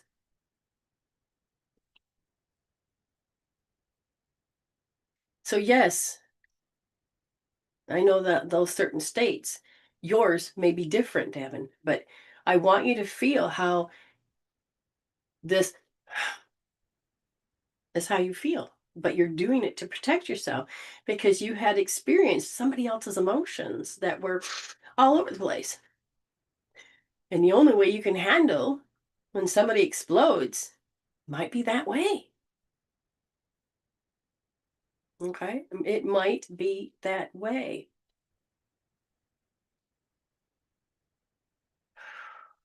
So if you're new here, you can get a free reading. But I talk about emotions and I help you process your emotions. And I give this knowledge so that you can get and heal out those interrupted states of emotions that are negative. You've learned a lot today about what emotions are.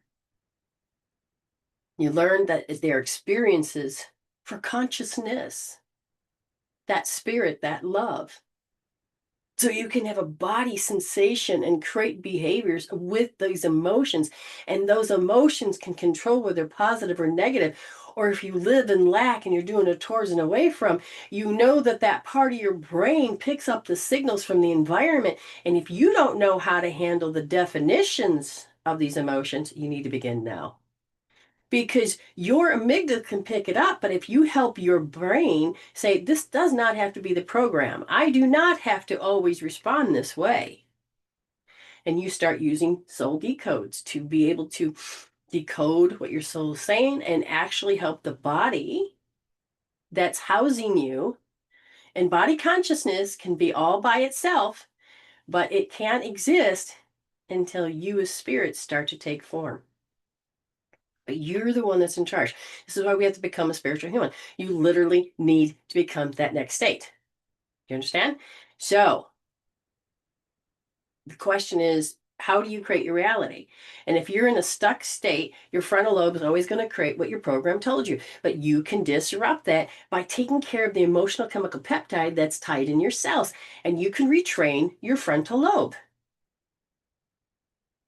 Now, are emotions the same as feelings?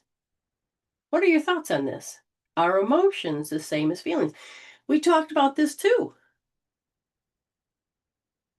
But if we are not connected to the right brain and your left brain is the only one that's in charge, it's going to. Oh, that was cut me off. Okay, there I'm back. That's exactly the example that was in the physical that just explained about emotions. Feelings and emotions and your thoughts, you can be cut off. And if you can't get connected as the whole spiritual being, then you're going to live by that disconnection alone and try to interpret the world with only that sliver of perspective. You need your consciousness. You need to be connected to that space. So emotions are automatic, unconscious body reactions. But you can be in charge of your emotions. You don't have to always be in control, or that's not the word I want. Those emotions don't have to take form as a feeling and be, don't have to constantly live by the control of those emotions. Those emotions do not have to own you. And your consciousness, once you start to connect with it, then you can say, I don't always have to come up with these conclusions, because feelings are conscious interpretations of those reactions. So they're end results, they're conclusions. And the brain says, well, this has already happened. We don't have to go through that. I'll just give you the feeling, the end result. No, you don't have to have just that end result.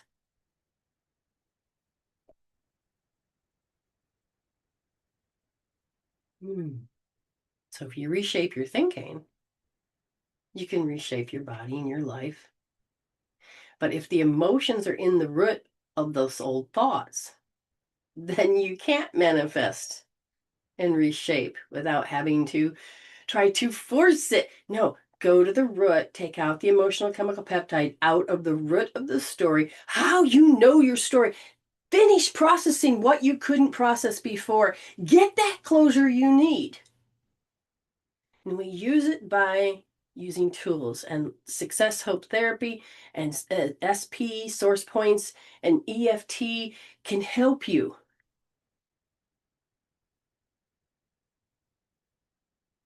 So they can enhance or they can impair you where you can't move. So emotions and thoughts can be separated, but emotions and thoughts are so intertwined like yin and yang is. You guys just decide what you do with them. You can decide if you have an outside threat, then you can live by those emotions. Or you can say, I'm taking my power back.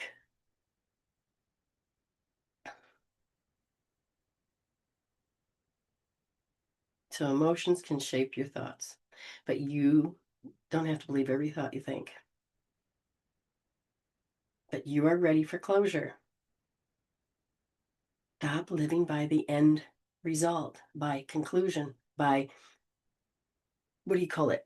Jumping to conclusions or assuming.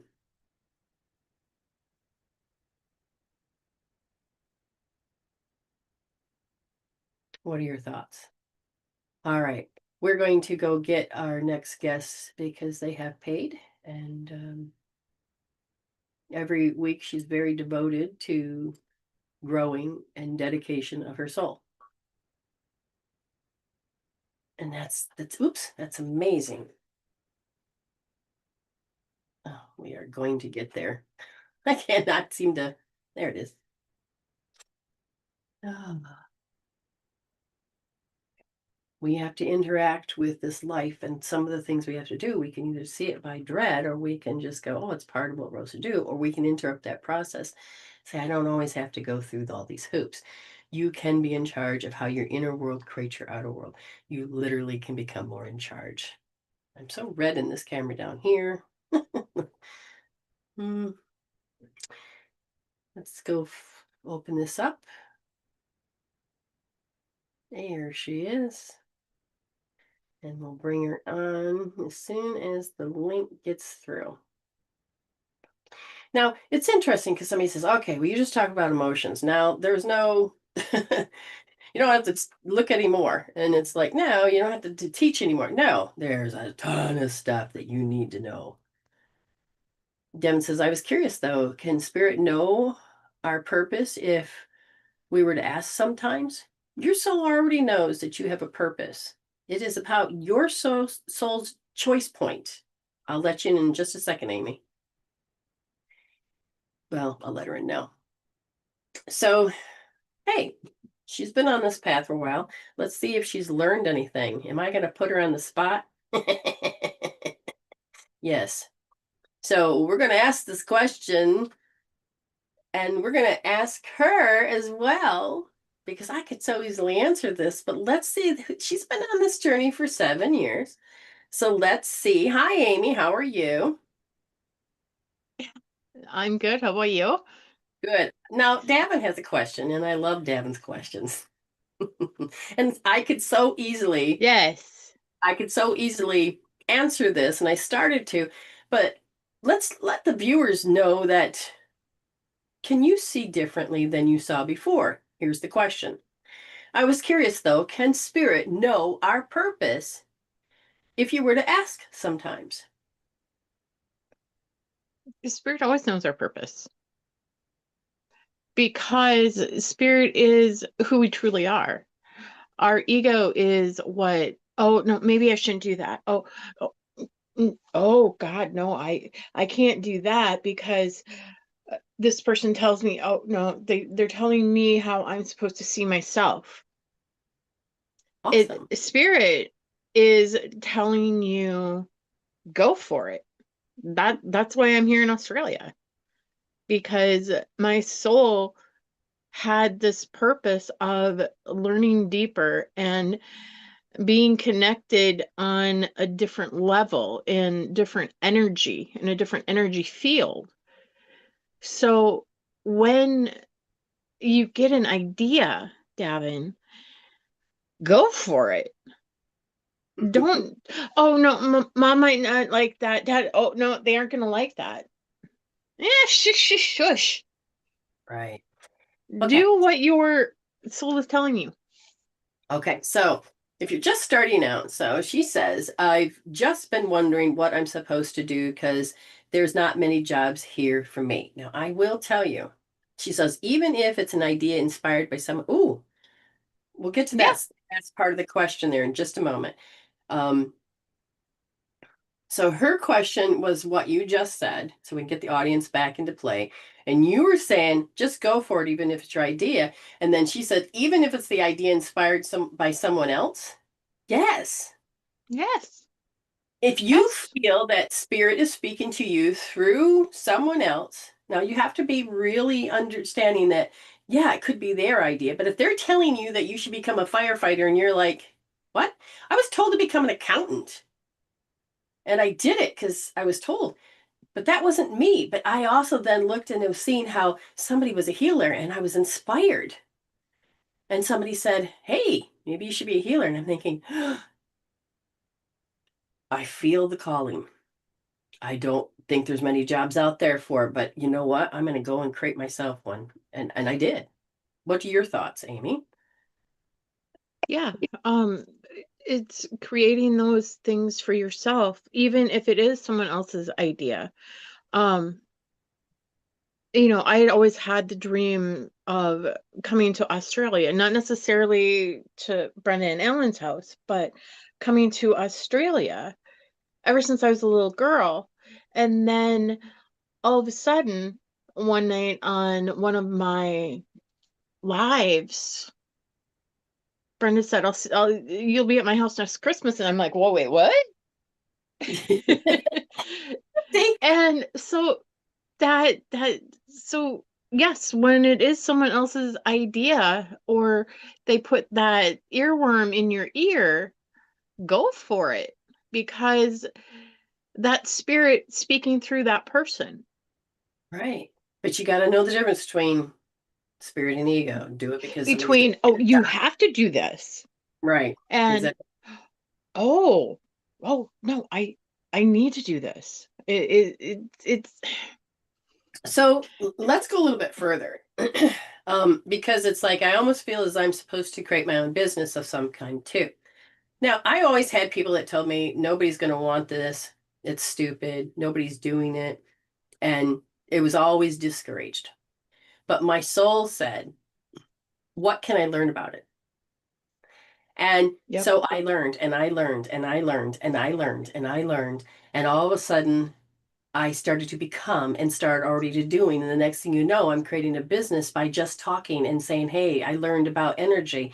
I am a Reiki master. I have done them, been, attuned so many darn times because I worked with a Reiki master. And so I got everybody's attunement on top of my own attunement. And I did this for several years.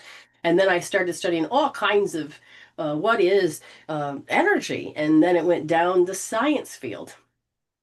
And then I learned that you can do it without having Reiki. And I learned how the body is electromagnetic.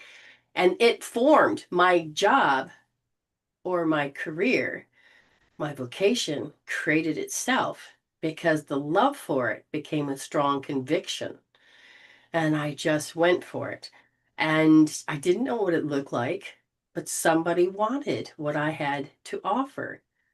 I mean, I wasn't even sure. And I had someone drive up in my driveway looking to buy huge rocks.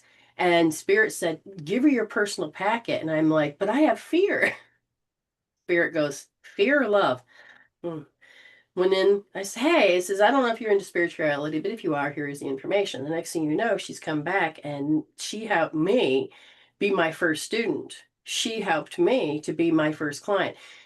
Then Spirit started to bring more people. It's called soul-led life. And you're trusting your soul instead of just haphazardly going forward. So start studying what you love, because to create reality, it comes as an idea Mm-hmm. and air castles. And as it starts to come in and you're doing it with love and conviction, you don't have to listen to the naysayers. Not these days, because the jobs these days are either going to be grunt work or work you don't want to do, or this is why the expression of TikTok and pod creators and it is, we're meant to express ourselves differently. So Mm-hmm. let's see what other, oops, it's not, shoot. I found something I'm interested in, but it's a lot of work and money I need. Now, here's the thing. Thank you, Spirit, for giving me the money. Thank you, Spirit, for giving me all the free stuff that I can understand what I'm interested in. I trusted a soul-led life. I had no idea. I just know I had the question from my mother, which was when she had cancer, why did she need to die? In the Bible, it says you can heal. I'm like, prove that to me. And Spirit said, I'm 8 months pregnant.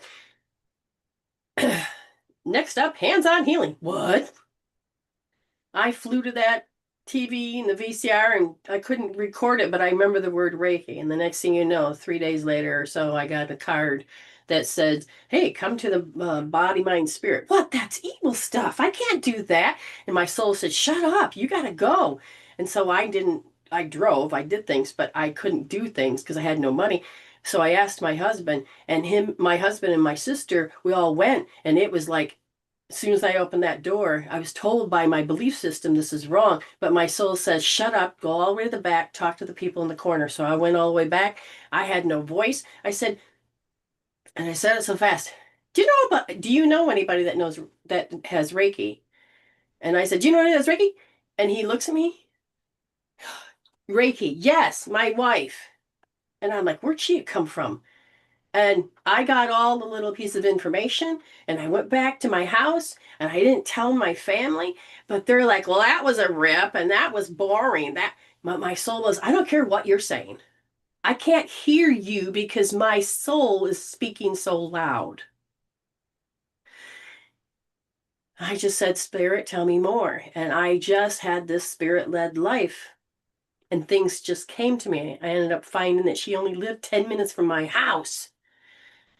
And she was willing for me to work for her, and I got all the benefits, and she paid me for working for her too. Just trust Spirit. I just say, thank you, Spirit, show me. Mm-hmm. And it just makes it happen. And I don't remember what the other question was, but just start to heal out the emotions that say you can't, start building that relationship with your soul, and so you can move forward. Hopefully that answered, Davin. We'll talk to you more about it. All right. Hi, how are you? I'm good. Things have been changing. I last night I woke up at like 3:30 and there was a message and I didn't read it completely because I didn't want to go down the road of running down the road with scissors. I didn't want to do that. Good. So I laid in bed and I healed. I held points, and then eventually I wrote a message to send to this person. Haven't sent it yet because it needs more. I don't even know what the word is. Sorry, she And asked the so, question and I said yes, and the darn thing wouldn't let me type. So I was just trying to say yes without trying to disturb you, but I did. I screwed you up anyway. Yes, you're in the middle of something very sensitive. You needed apparently to laugh at this. Okay, yeah. go. So I know that I've grown from when I first got papers till now. Okay. All right. So how many Uh, days is it? it's been The first 17 days. 17 days. Your world that you knew it, that you were told by so many people that this is what it is and convinced you Mm-hmm. about this, you thought, okay, this is my life. Yeah. And then all of a sudden, it was like blindsided, kick in the teeth. And your whole Yep. world that you knew started to blow apart. Okay. Mm-hmm.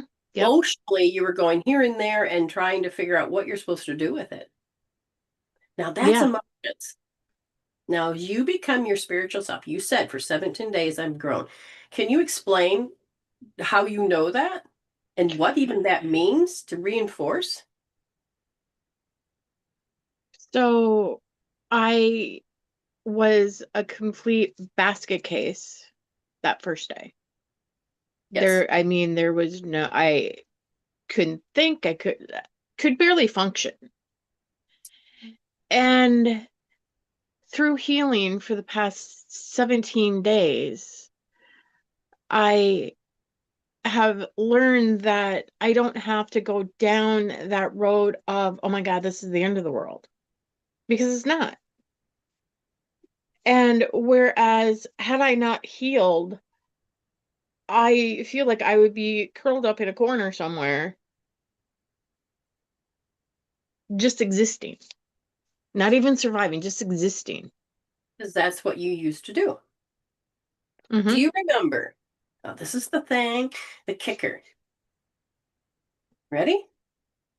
I really want, thank you, Spirit. I'm done with. What are all these declarations that you could have said throughout your life that Hmm. would create the moment you just went through on August 1st? What energy? Yeah, Hey, I, Amazon universe, I'm ordering this. It didn't arrive until how many years later, but the package finally arrived and you forgot you ordered it. hmm. Yeah, Tell people what that means. it means that spirit will answer your request in the right timing and alignment. Right. But in the meantime, I didn't get it. This must not be the sign. Ego is telling you all these different things. So when Hmm. you got here, and how many years? When did you first ask? Oh, I want to say about 12 years ago or so. So you would have forgotten. Hmm. And so you get kicked in the teeth, be blindsided, came out of nowhere, and you would have been this raw emotion Hmm. with fear. Yep. I remember standing in the middle of when we learned that there was something at the post office. And I could feel and hear everybody's frequencies of fear. Now I'm like, I'm not going to be delivering the bad news. I think you all figured it out. So I'm going to leave this space and go clean myself up because I am not going to spin out with you. One of us has to keep our head. Yes. And And thank so you for that. and so then it's like you needed to go through this. You need to feel. You need to understand. And so there's nothing wrong with emotions, No. but your soul chose to have you do it in my house Mm-hmm. because you knew you could process and have closure. Mm-hmm. Because the way you knew your life before, you tried to get out several times and it wasn't happening. No. And it's not that you're here hiding, you're here and it's now being delivered to you without having to do any work, but it's still your identity for how many years? Almost 14. Your 15. identity is that threatened. Mm-hmm. That's what the ego says. So emotions and the ego and the left brain is telling you that you're in hell and that, oh my God, snap out of you. But your soul is saying, you put out an ass, thank you, universe. You put it out and you said, I emotionally can't do this anymore. Help, thank you, spirit. And you basically, you realized you needed to give Jesus the wheel. I can't do Yep. it. The wheel. Any crappy thoughts come in, I'll just pin it to the cross. Now, these are Yep. old teachings of how I survived and lived and grown and thrived. But I don't use those. But I had to for her. She's at that state. And they are words that she understands. The question is, does she need to Mm-hmm. follow those emotions? Does she need to? No. And so she's paying attention at a soul's choice.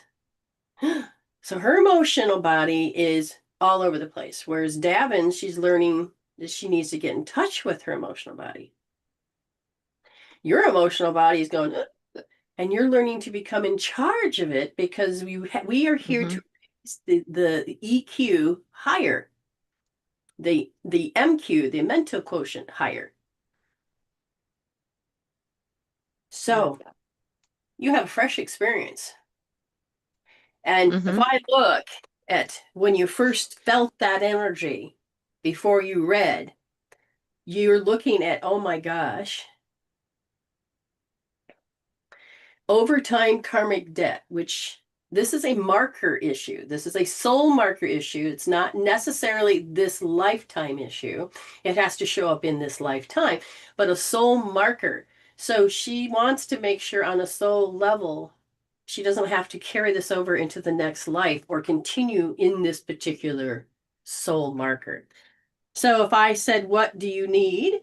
And in the spiritual body, which is pure love but has all of these energies, the thing that she's meant to address so that she can get out of this is to stop believing in fear. So you woke up, you looked. Did you go right into fear? What was your first reaction? Oh, my phone, my what was it? Did it drop?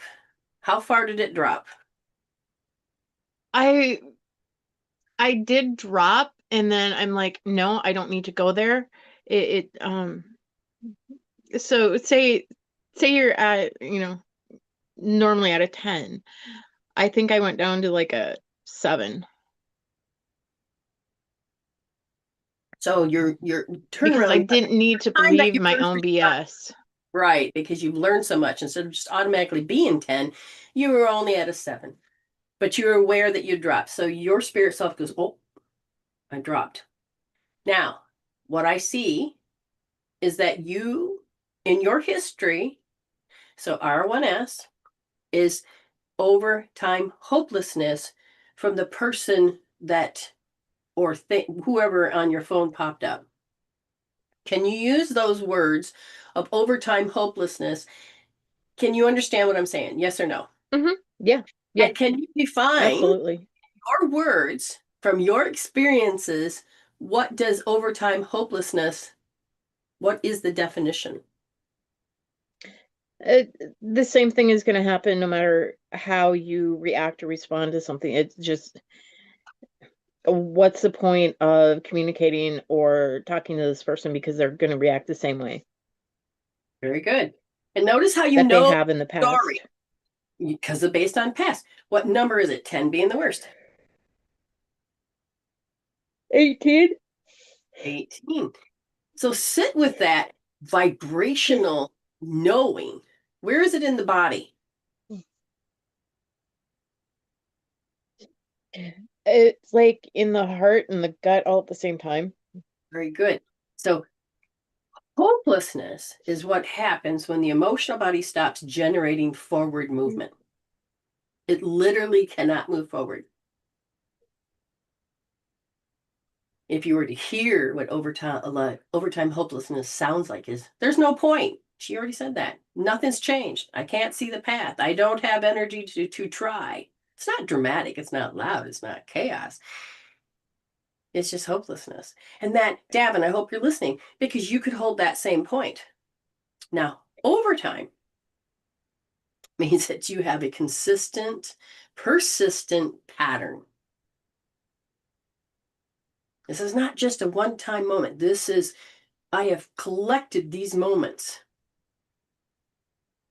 And so in the emotional body, I had divided it up into 4.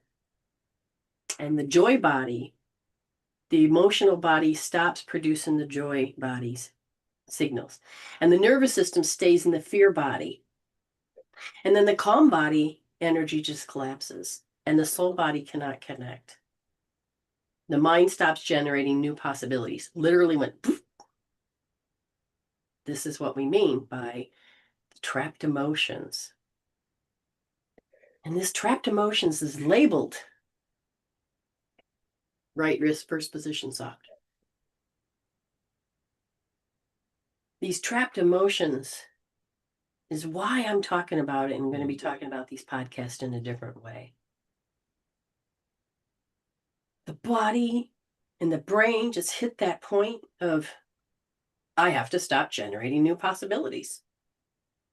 Your identity stops using imagination as the future. It just says, it says, this isn't a moment. This is all the evidence.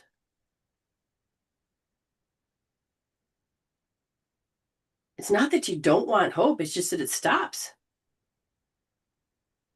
Because you've been here, done that, been here, done that, been here, done that. And you're like, I'm here again? What's the point?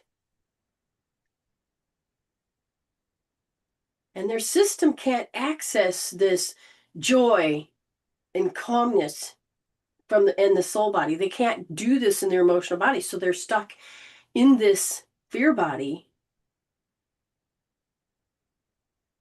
And it's the point where it doesn't even remember what hope feels like. And hope is that little light in the dark that lets you see your way home. Not hoping, that's the lack, that's the negative.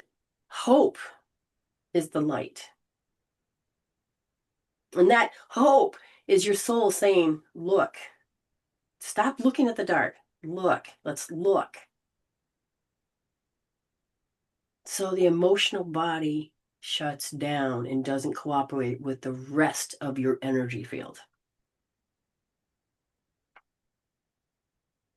And when you have so much evidence of long-term, continuous, long-term, overtime hopelessness, it rewires your thinking.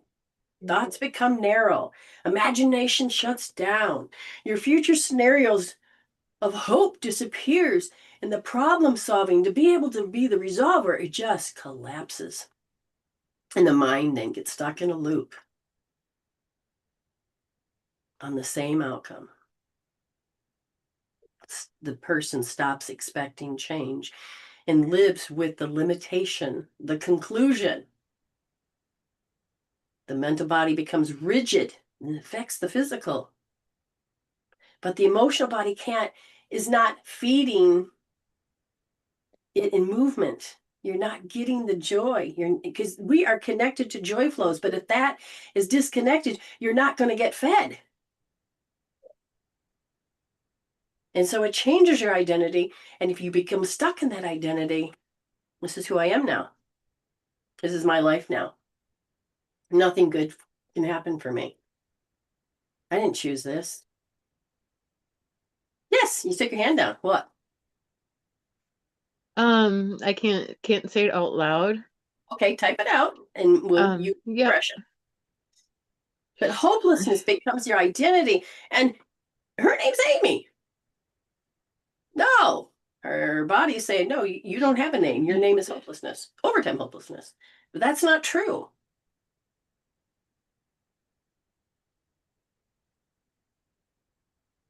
but the emotional body has. Oh, really? Uh-huh. I was like, okay, I'll take that. So that means, so she's healed to this state, and the healing in this state of this feeling when you're in the overtime hopelessness, it usually is with another soul. And she's healed enough that the body says, but that's not true anymore. Nope, And it's then not the true words anymore. are, it's not true anymore. And all of a sudden, what? So her identity of is like, oh God, I shit, I agree with you. So the emotions have changed. So what would you say the number of overtime hopelessness is? That chunk that I worked on, it's a 0. Good. Did you hear how she said it? That chunk that I worked on is a 0. And I'm going to agree. Let's hook that up. But the rest of it is stuff that she has to work on because it is a kaleidoscope, people. And it has more than one perspective of overtime hopelessness. And she's collected and accumulated. And now she's got to stop believing in all those. Mm-hmm. How do you know that the view that you were looking at is not in charge right now? How do you know?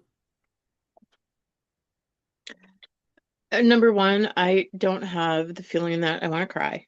That's my telltale sign that I'm going into a program, I'm in a program, or on a perpetual loop. Good. I feel lighter. The words that I heard in my head are different, and I don't see that message that I got as the enemy. Excellent. So fear had said that this is the enemy.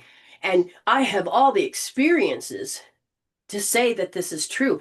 And as she's looking at one particular emotion, overtime hopelessness, she knows the state. And as she started to put her hand up, that means the blood can come back up to the frontal lobe. So you don't have to create your reality that way. And it dismantles the overtime hopelessness that's in your cells. She's taken the charge out, and the cell will go, oh, and it can go, instead of being closed, it can go, oh, it's breathing, and it can take in nourishment again and move.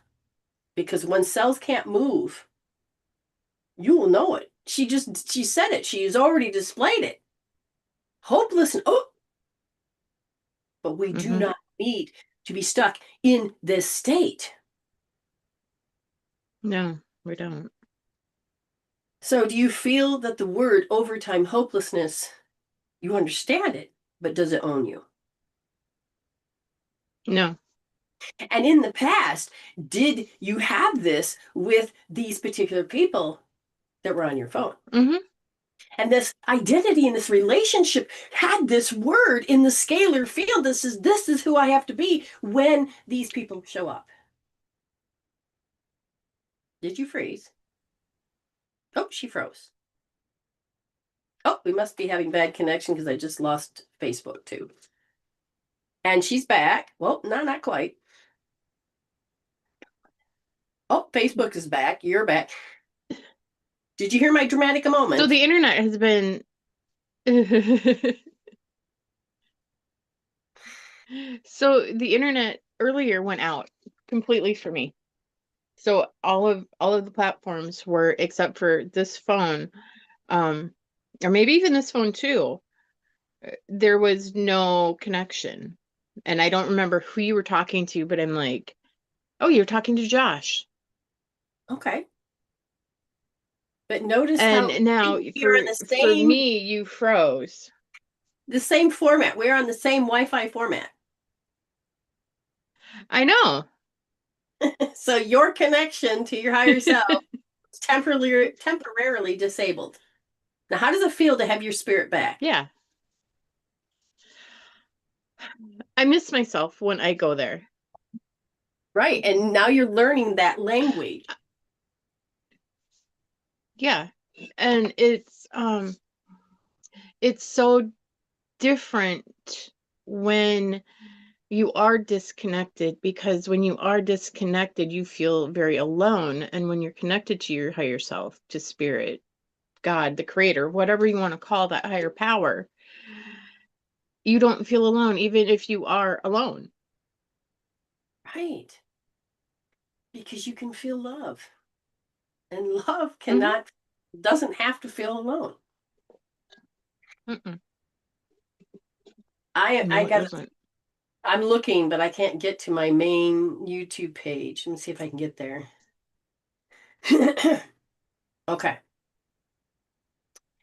Whoever's out there, if you heard her story,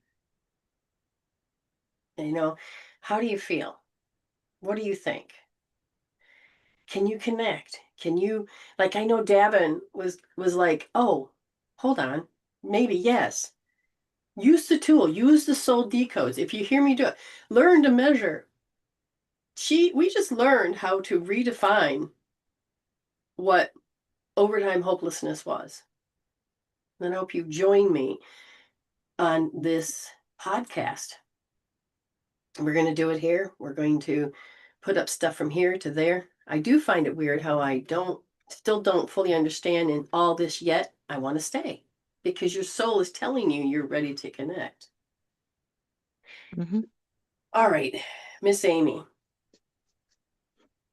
can you be proud of yourself of what you just did? Oh, absolutely. Because I don't, it's like I don't see myself as less than anymore. I used to see myself as less than, and that everybody else had, more whatever than I did. And that's not true, because on a soul level, we're all equal. We just have different things that we're working on at any given moment. Excellent. And the beliefs of society and the collective are changing within me, which helps to change that outside of myself so that I can create my inner world better to create my outer world differently. Very good. You're learning to understand emotions and the definitions. Can you Mm-hmm. really say, you can say this, I understand what overtime hopelessness is, yes or no? Yes. And did you, just before you began to heal on it, did you have the connection that you knew it that deep? Yes and no, because the ego wants to stop you from believing that you know how you know. Right. Because you didn't understand that you have memorized this and that is Mm-hmm. considered your life. No, you can resolve to evolve. You don't have to believe your own BS. And so when your No, you belief don't. appears, that was created so long ago, you have the ability to dismantle it by going to the root of an emotion and changing your inner world. So, do you in this moment feel like overtime hopelessness? No. Now, it'll come back because it's perspective, but will it come back? When you do see it appear, do you have to believe it? Can you learn to stand as your higher self going, oh my God, I see it? Mm-hmm. Yes. And do you have to accept it and install it? Or can you realize I don't have to keep programming myself that way? I am going to heal out the other layer that just appeared. Healing out the other layer because I don't have to embody it. Very good. Very good. You have been a big help today in helping others to understand the trapped emotions. Thank you so much. And we're going to talk more about the trapped emotions or the archetype, well, we could talk about a little bit here. The Lionsgate produced that we're going to be releasing a big chunk of the definition and the emotions of what a victim archetype is. And we're going to upgrading that, and that's what we're doing. And for 21 days, Mm-hmm. been to experience what does it mean to be the victim or see the victim or cause someone to be the victim. It's the vector of the emotions, the sensory Mm-hmm. systems of the victim. And you have Yes. been on, I don't know what day we're on now. I forgot. Um, Ninth day? I I think can't. we're day 8 or 9, I don't know. Yeah. And you have a question that happens every day. And are you able to stop and write and answer those questions the day before? Because it takes some time that whole day to write down. I haven't written it down, but we talk about it every day. And it's like I see, like, yesterday's question, I found the answer today. Okay. Um, I don't remember, and we were talking about that last night on our walk, how I was trying to remember what the question was, and but I couldn't. That was okay. But this morning I was able to tell you, oh, this person is playing the victim. Okay. And it's learning to see all of the different perspectives of how one archetype can have so many different layers and levels and directions uh, see it see it from all of these different perspectives is very enlightening. Yes. So today is August 17th and it's day 9. And we're pairing the third chakra with the second chakra. Okay, so just help you guys understand the first, second, and third chakra is about earth and consuming with this physical body. And that's where most of us live. We don't know how to open up the fourth or live in the higher aspects of this. So today's question is, at what age should self-pity evolve into self-responsibility? And so far you're like, what? So first you have to familiarize yourself with the word self-pity.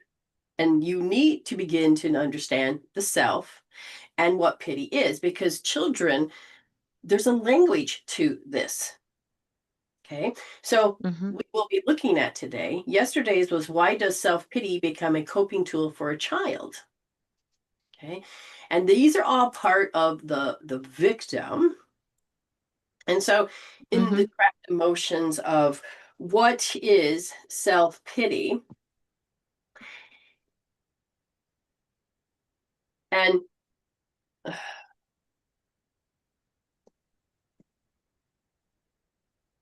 It's seeing yourself less than. It's seeing okay, how you can't do what you really want. Um, you go inside. Well, I was told that I can't do that, so I have to live with that. okay. So, self pity is this moment in the emotional body. I can't move. Someone has to fix this for me. It's a freeze response. It's emotional immobilization. It's helplessness rehearsed because it comes with a self talk, the narrative, the narration of negativity, victim identity activated. Your agency of how you can have that ability to have the agency for yourself has collapsed. And the belief that suffering is special or meaningful, self pity is the emotional body refusing to rise. It sounds like, why does this always happen to me? No one helps me. I guess this is just my life. People don't care about me. I'm stuck and there's nothing I can do. I don't have a choice. These are firm conclusions. I'm waiting for someone to fix it because that's what we learned as a kid. We don't know how to be the resolver Hmm. to fix it and create closure. I can't because they won't let me, because you don't know how to have your own agency, your own permission, your own autonomy. You don't know how to self-govern, to have sovereignty. Everything is harder for me than anyone else. I'll try, but nothing works. Hmm. I don't know what to do. I'll just wait. You had to as a child. You had no choice as a child, but you have to eventually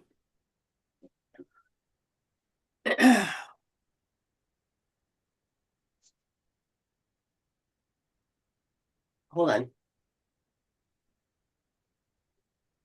And there's a growth that happens. And when you don't understand, because you don't know how to process these emotions, you don't have a good example out there. So it becomes this victim identity without knowing I can't fix this. I need someone bigger, and becomes this. You can't regulate your nervous system. You can't solve your own problems, and you can't help but become your little. Okay, and then maybe it's the way to talk. You may have learned how to use it. These are all these kind of questions. And so your nervous system, by the time you're age 7 and 9, you should be able to start to regulate without adult. But if we never were told, or we couldn't, or we weren't allowed, our brain can imagine the solutions by the time you're 10 and 12. But if you're restricted and told you, no, no, no, no, I'm the only one that can give you these answers, then you become more impaired. So you can't take responsibility. So their identity cannot tolerate discomfort. By the time you're 14 and 16, you're supposed to be able to be responsible for small outcomes. But again, if someone is constantly telling you what your outcome and how to do it, and then they die and they're not there anymore, you haven't learned any skills. You don't know how to self-correct. So you're constantly staying in your fear body, and your identity is the helpless child. Your nervous system says, I can't grow. I have to have somebody else fix it. And this skill can only really be acquired by a bitch slap, but that's not true.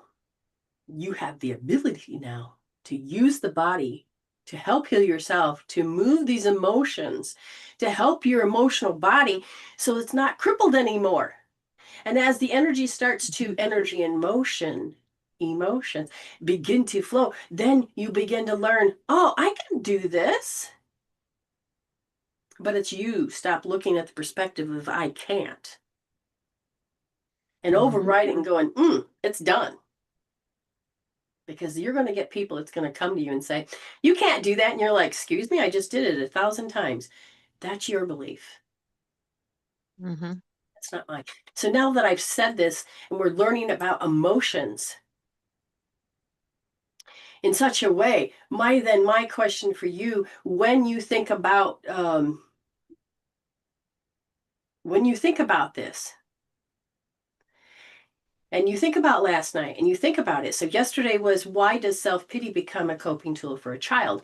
And you kind of can understand that has a lot to do with that's all you know as a kid, your cognitive skills and your ability to grow out of it. You could get stunted and you can't do it. So then it becomes to this question, at what age should self-pity evolve into a self-responsibility? And you realize you've missed out on those markers. So tell me, how would you answer today's, from your point of view?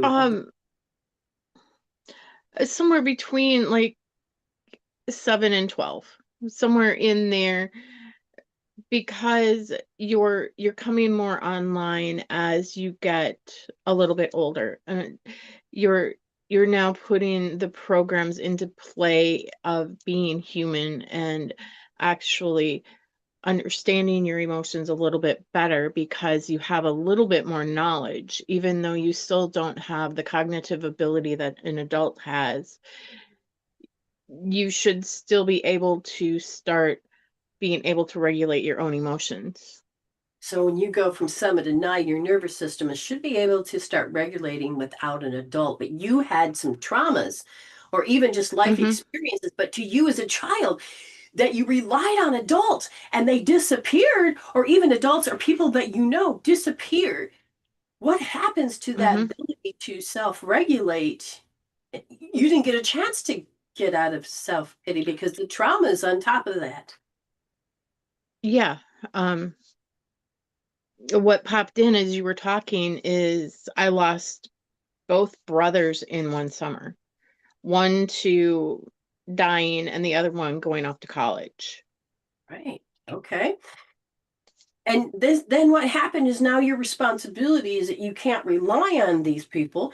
And the shock alone of losing somebody that's every day, every there, you can't touch them and they're just not there. And if you didn't know how to process that, and then to rely, they're gone too, but they're alive, but you still can't touch it. Your brain, who and what can you turn to? And if you have to turn to your own devices, it can become a problem. But this is where I feel like you had hit your wall of self-imposed limitation. And so I would say to you, pay attention to how you may sit there and silently brood and I'm going to do it, and oh, I can't. I'm going to feel the self-imposed limitations. And if they occur, you Mm-hmm. go right wrist, first position, nice and deep. You can't take that deep breath of life because you are about to breathe in and someone dies. You're about to breathe in and somebody moves away. You're about to breathe in and you look at the people and they are devastated, the ones that are supposed to be taking care of you. And you're either left to your own devices or somebody comes along and says, this is how we're fixing it. And you were like, you came home after you're told, oh, you have to go be over here until we take care of your brother's death and all of this. And then you came home to not familiarity, but to a new room. Mm-hmm. How devastating was that to not see the familiarity? It was like they had wiped away both of them, actually. Um, Why would yeah, you? because I came home to a new room and my other brother's room was turned into a TV room. Okay, here's the thing for you. You just said something key to your health, wiped away who they were. It's like their existence was wiped away. Why would you want to be feeling like if you grow up or you go to this, you're going to be wiped away from your existence? I know you heard that on a soul level. Mm-hmm. Yeah, And you're like, that's the last thing I want. It's a form of abandonment, but this is coming from somebody that you love. And if they can do it to them, they could do it to me. How did that scare you? I think it petrified me. To the point you wouldn't know how to grow up. But if they didn't Nope. really want you to grow up, and then you're told that you No, have they to, didn't. there you go, keep going.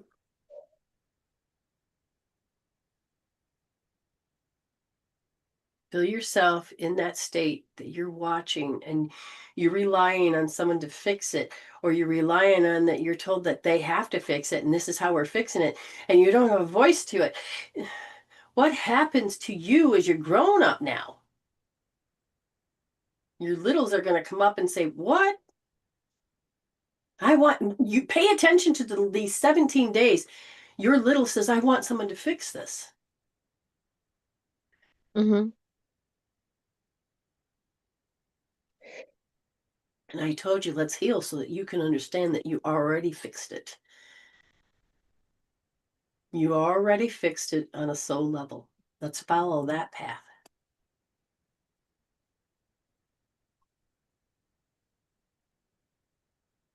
I just heard I don't have to be afraid.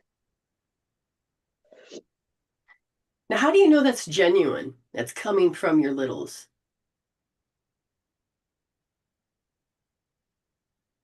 Um,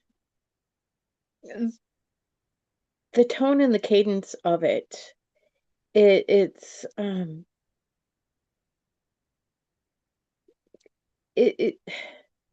hard to explain. But how do It's you know it's a true that different voice than my normal voice. It's like all of a sudden this thought pops into your head, and it feels but safe? it feels safe and you know it's you Mm-hmm. from another perspective. A more balanced wholeness. Mm-hmm. And that personality that can only see that way, it actually does not have to think that way. And it's you, but it's coming from a different perspective and aspect that was stuck in time. It's good. Yeah, it was stuck in that emotion, and it just kept repeating that loop. And as we chronologically age, that part still keeps running around that wheel without realizing they're running around that wheel. And those emotions just kind of, we learn to shove them down. And as we heal, they come to the surface, but we don't have to embody them anymore like we did as that little Exactly. in that moment. Exactly. And as I'm holding this, it's like that part of me is going, I don't have to hang on to this anymore. I can go I can go play? Really?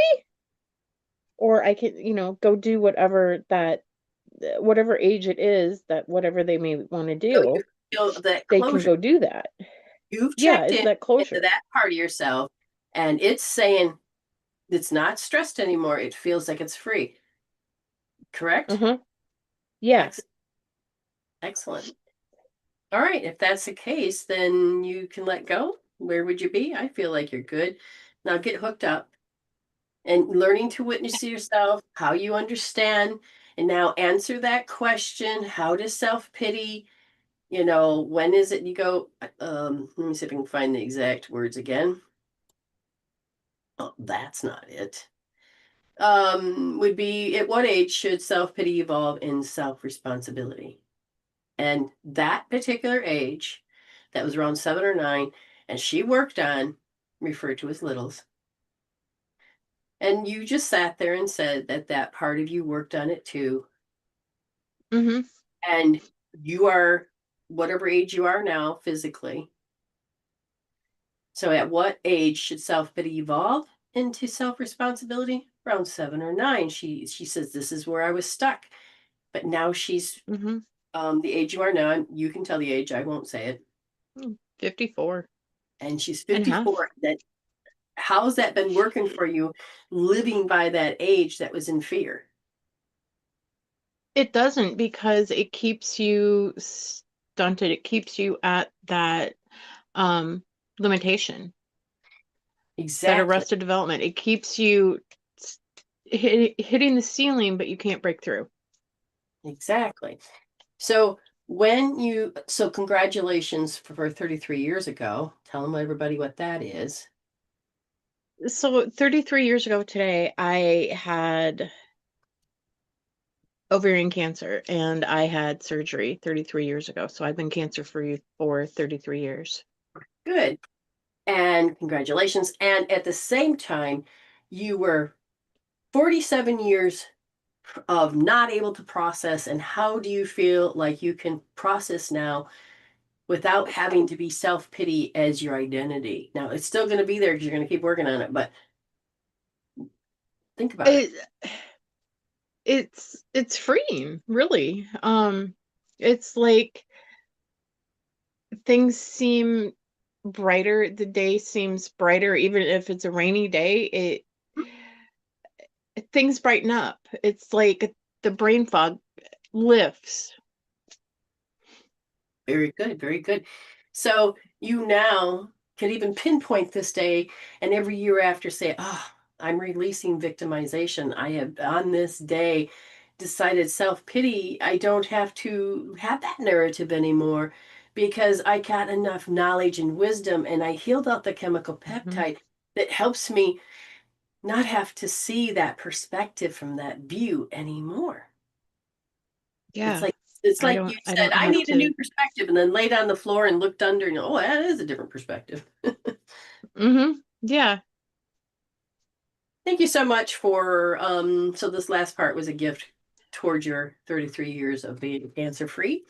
And we are thankful that Thank you're in you. our lives. Hopefully, we all can keep learning from this. And we are going to say goodbye to you on this, and we will talk to you tomorrow on Tribal. And thank you so much for coming. Absolutely. I got to figure out where the button. I moved you over so I could see. There it is. All right, bye then. I hope you got something out of today's message, and trapped emotions can be released. And when you learn to observe them, not from the ego's point of view, but from a heart point of view, from your spiritual point of view, you can learn that you are in charge. Is it okay to say thank you to spirit in your head? And I answered yes. And I'm going to say I do both. When you are learning to connect with your heart and your soul, and you're learning to order things from the universe, you can say thank you, spirit, in your head. I say it all the time if people are around. And then sometimes I just say thank you, spirit, out loud. But it is how your brain and you decide to interrupt the fear or even the meh. So you can do this. Oh, well, there was a little conversation and then I also typed it too. But yeah, you're back, Davin. Yes, that's a good thing to do. You're learning about your emotional body and putting life into it so that the physical body can thrive again. So we're going to see you also in tribal tomorrow. And yes, I say it often, especially if something in my environment is trying to signal me into a negative state. I'll just say, thank you, spirit, in my head. You are learning how to stay connected to your soul and have that choice point. Just understand, coming back to the show, learning to subscribe. Do look out for the Trapped Emotions podcast. I will have it on YouTube, and I'm looking at other places as well as for put the podcast. And I thank you guys for all being here. To understand that you need, it's a need. Be in your spirit, be as your spirit, and become a spiritual human and learn what emotions are, and that you have the ability to process those emotions where you couldn't before.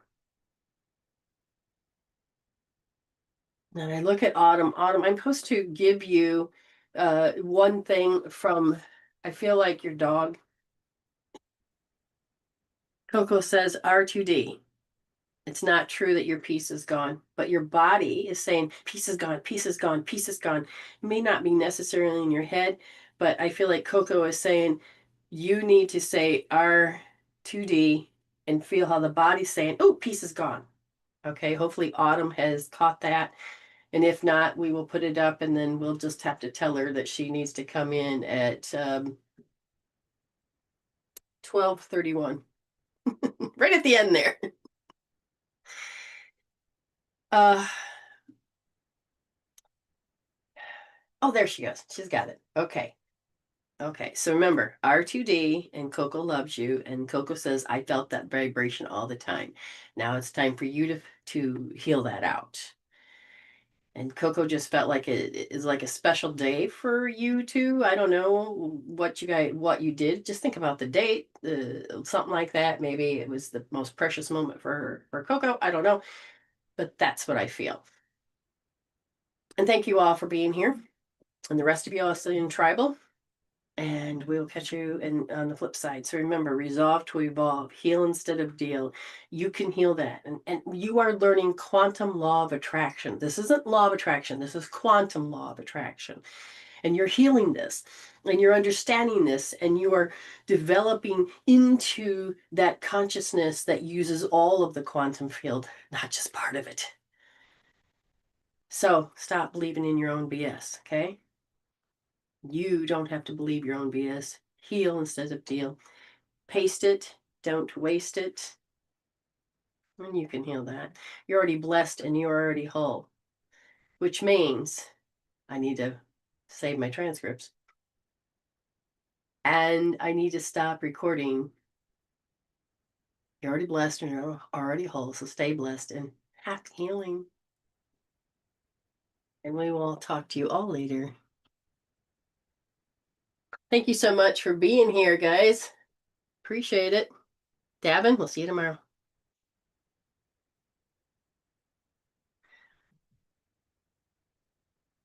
Come on. Ah, this one works.